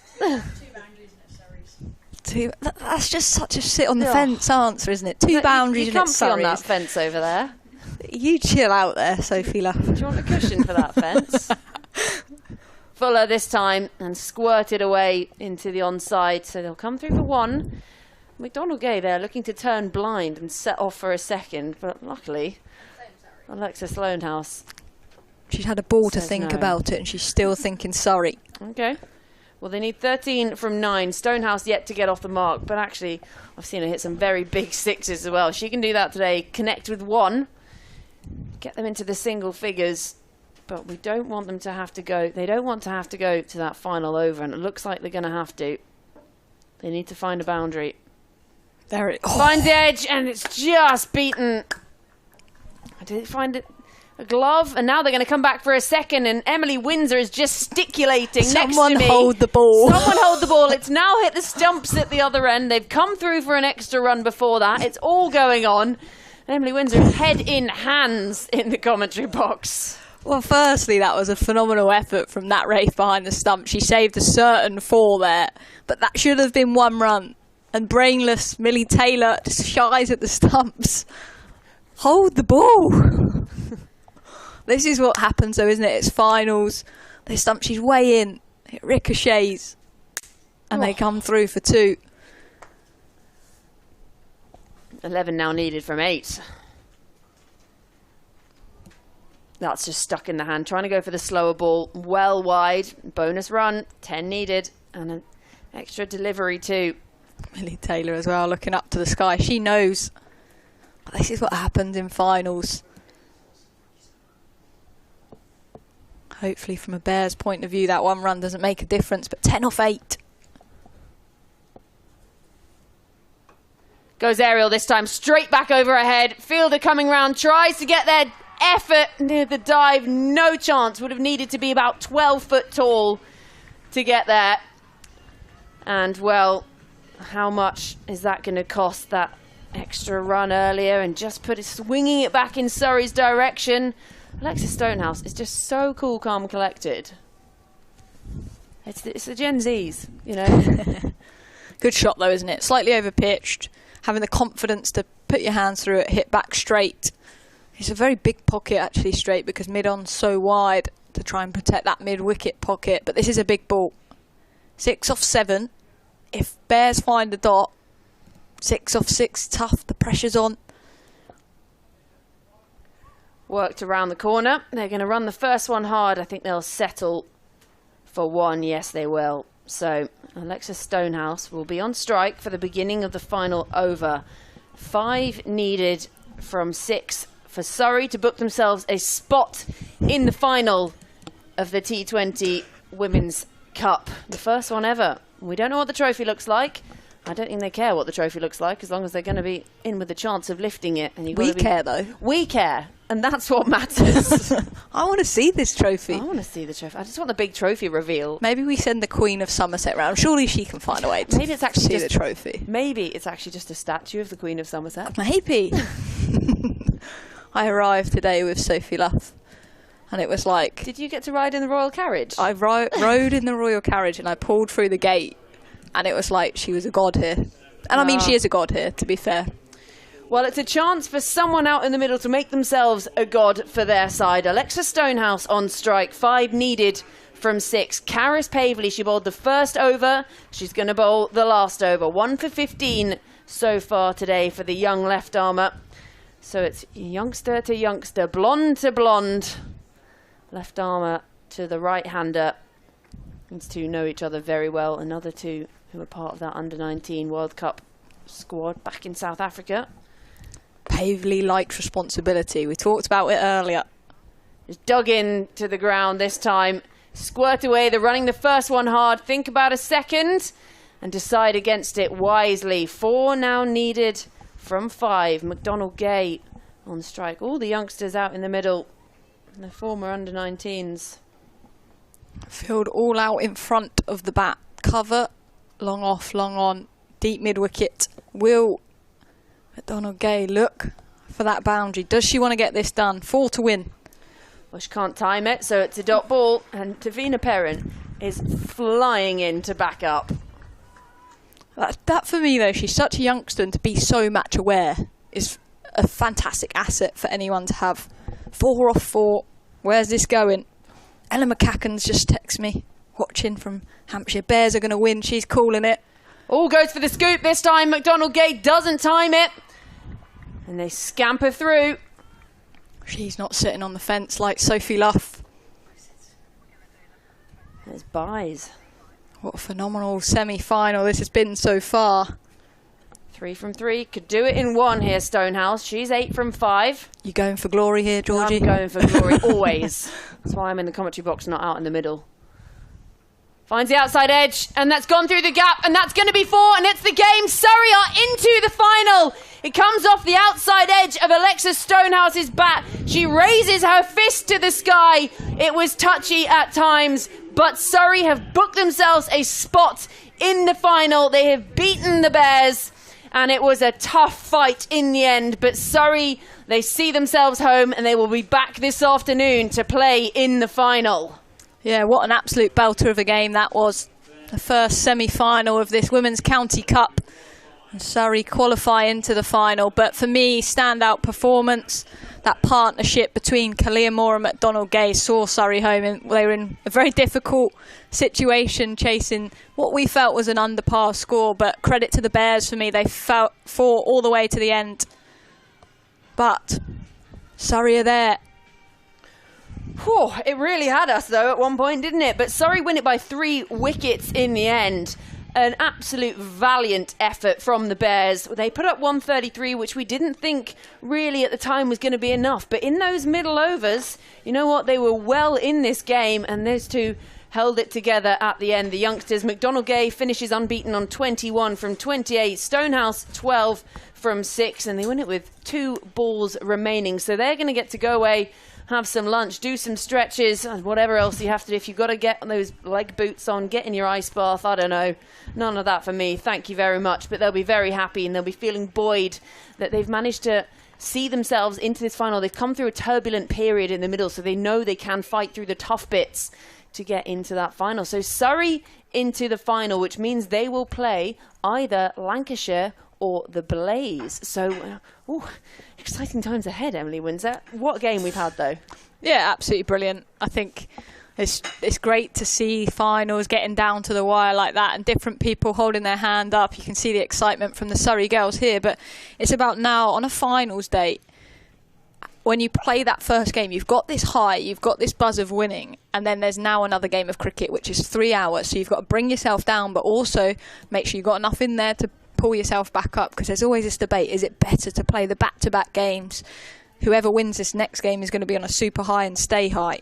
So top score 35 from Kalia Moore, but input from a few different batters around. So started quickly, Smith at her 16, 12 from Chatley, but 20 in the middle from Franklin, so just a few of them just having that input to get up to the relatively low score, and then at the end, unbeaten on 21, McDonald Gay and Alexa Stonehouse. Well, a 200 strike rate, 12 from the 6 that she faced, so a great way to finish for her. And it was that partnership of 58 between Moore and McDonald Gay that really dragged them back into the game. And it was just, it's what you need. You need one important partnership in T20 cricket. And they found that further down the order today, did Surrey. And that's what helped really see them into the final. And then Alexa Stonehouse coming out the end, doing what she does so well, just playing cool, calm, collected cricket and seeing them over the line. So Surrey winning it by 3 wickets. Stonehouse 4 for 29 and then finishing it at the end. So she's had a pretty good day out.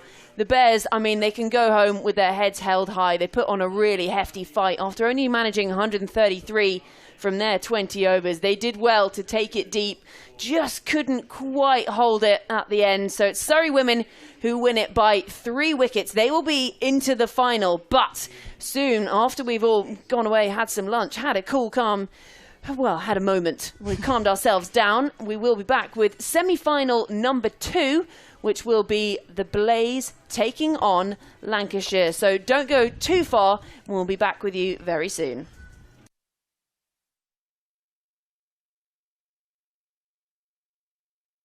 We're here today to launch the ICC Women's T20 World Cup 2026, which we are hosting here in England and Wales across 7 iconic venues next summer. To have a home World Cup, to have watched it in the crowd and to have some a competition like that to look forward to next year is really, really special. I want to support women's cricket in as many ways as I can, and I think we all need to find ways to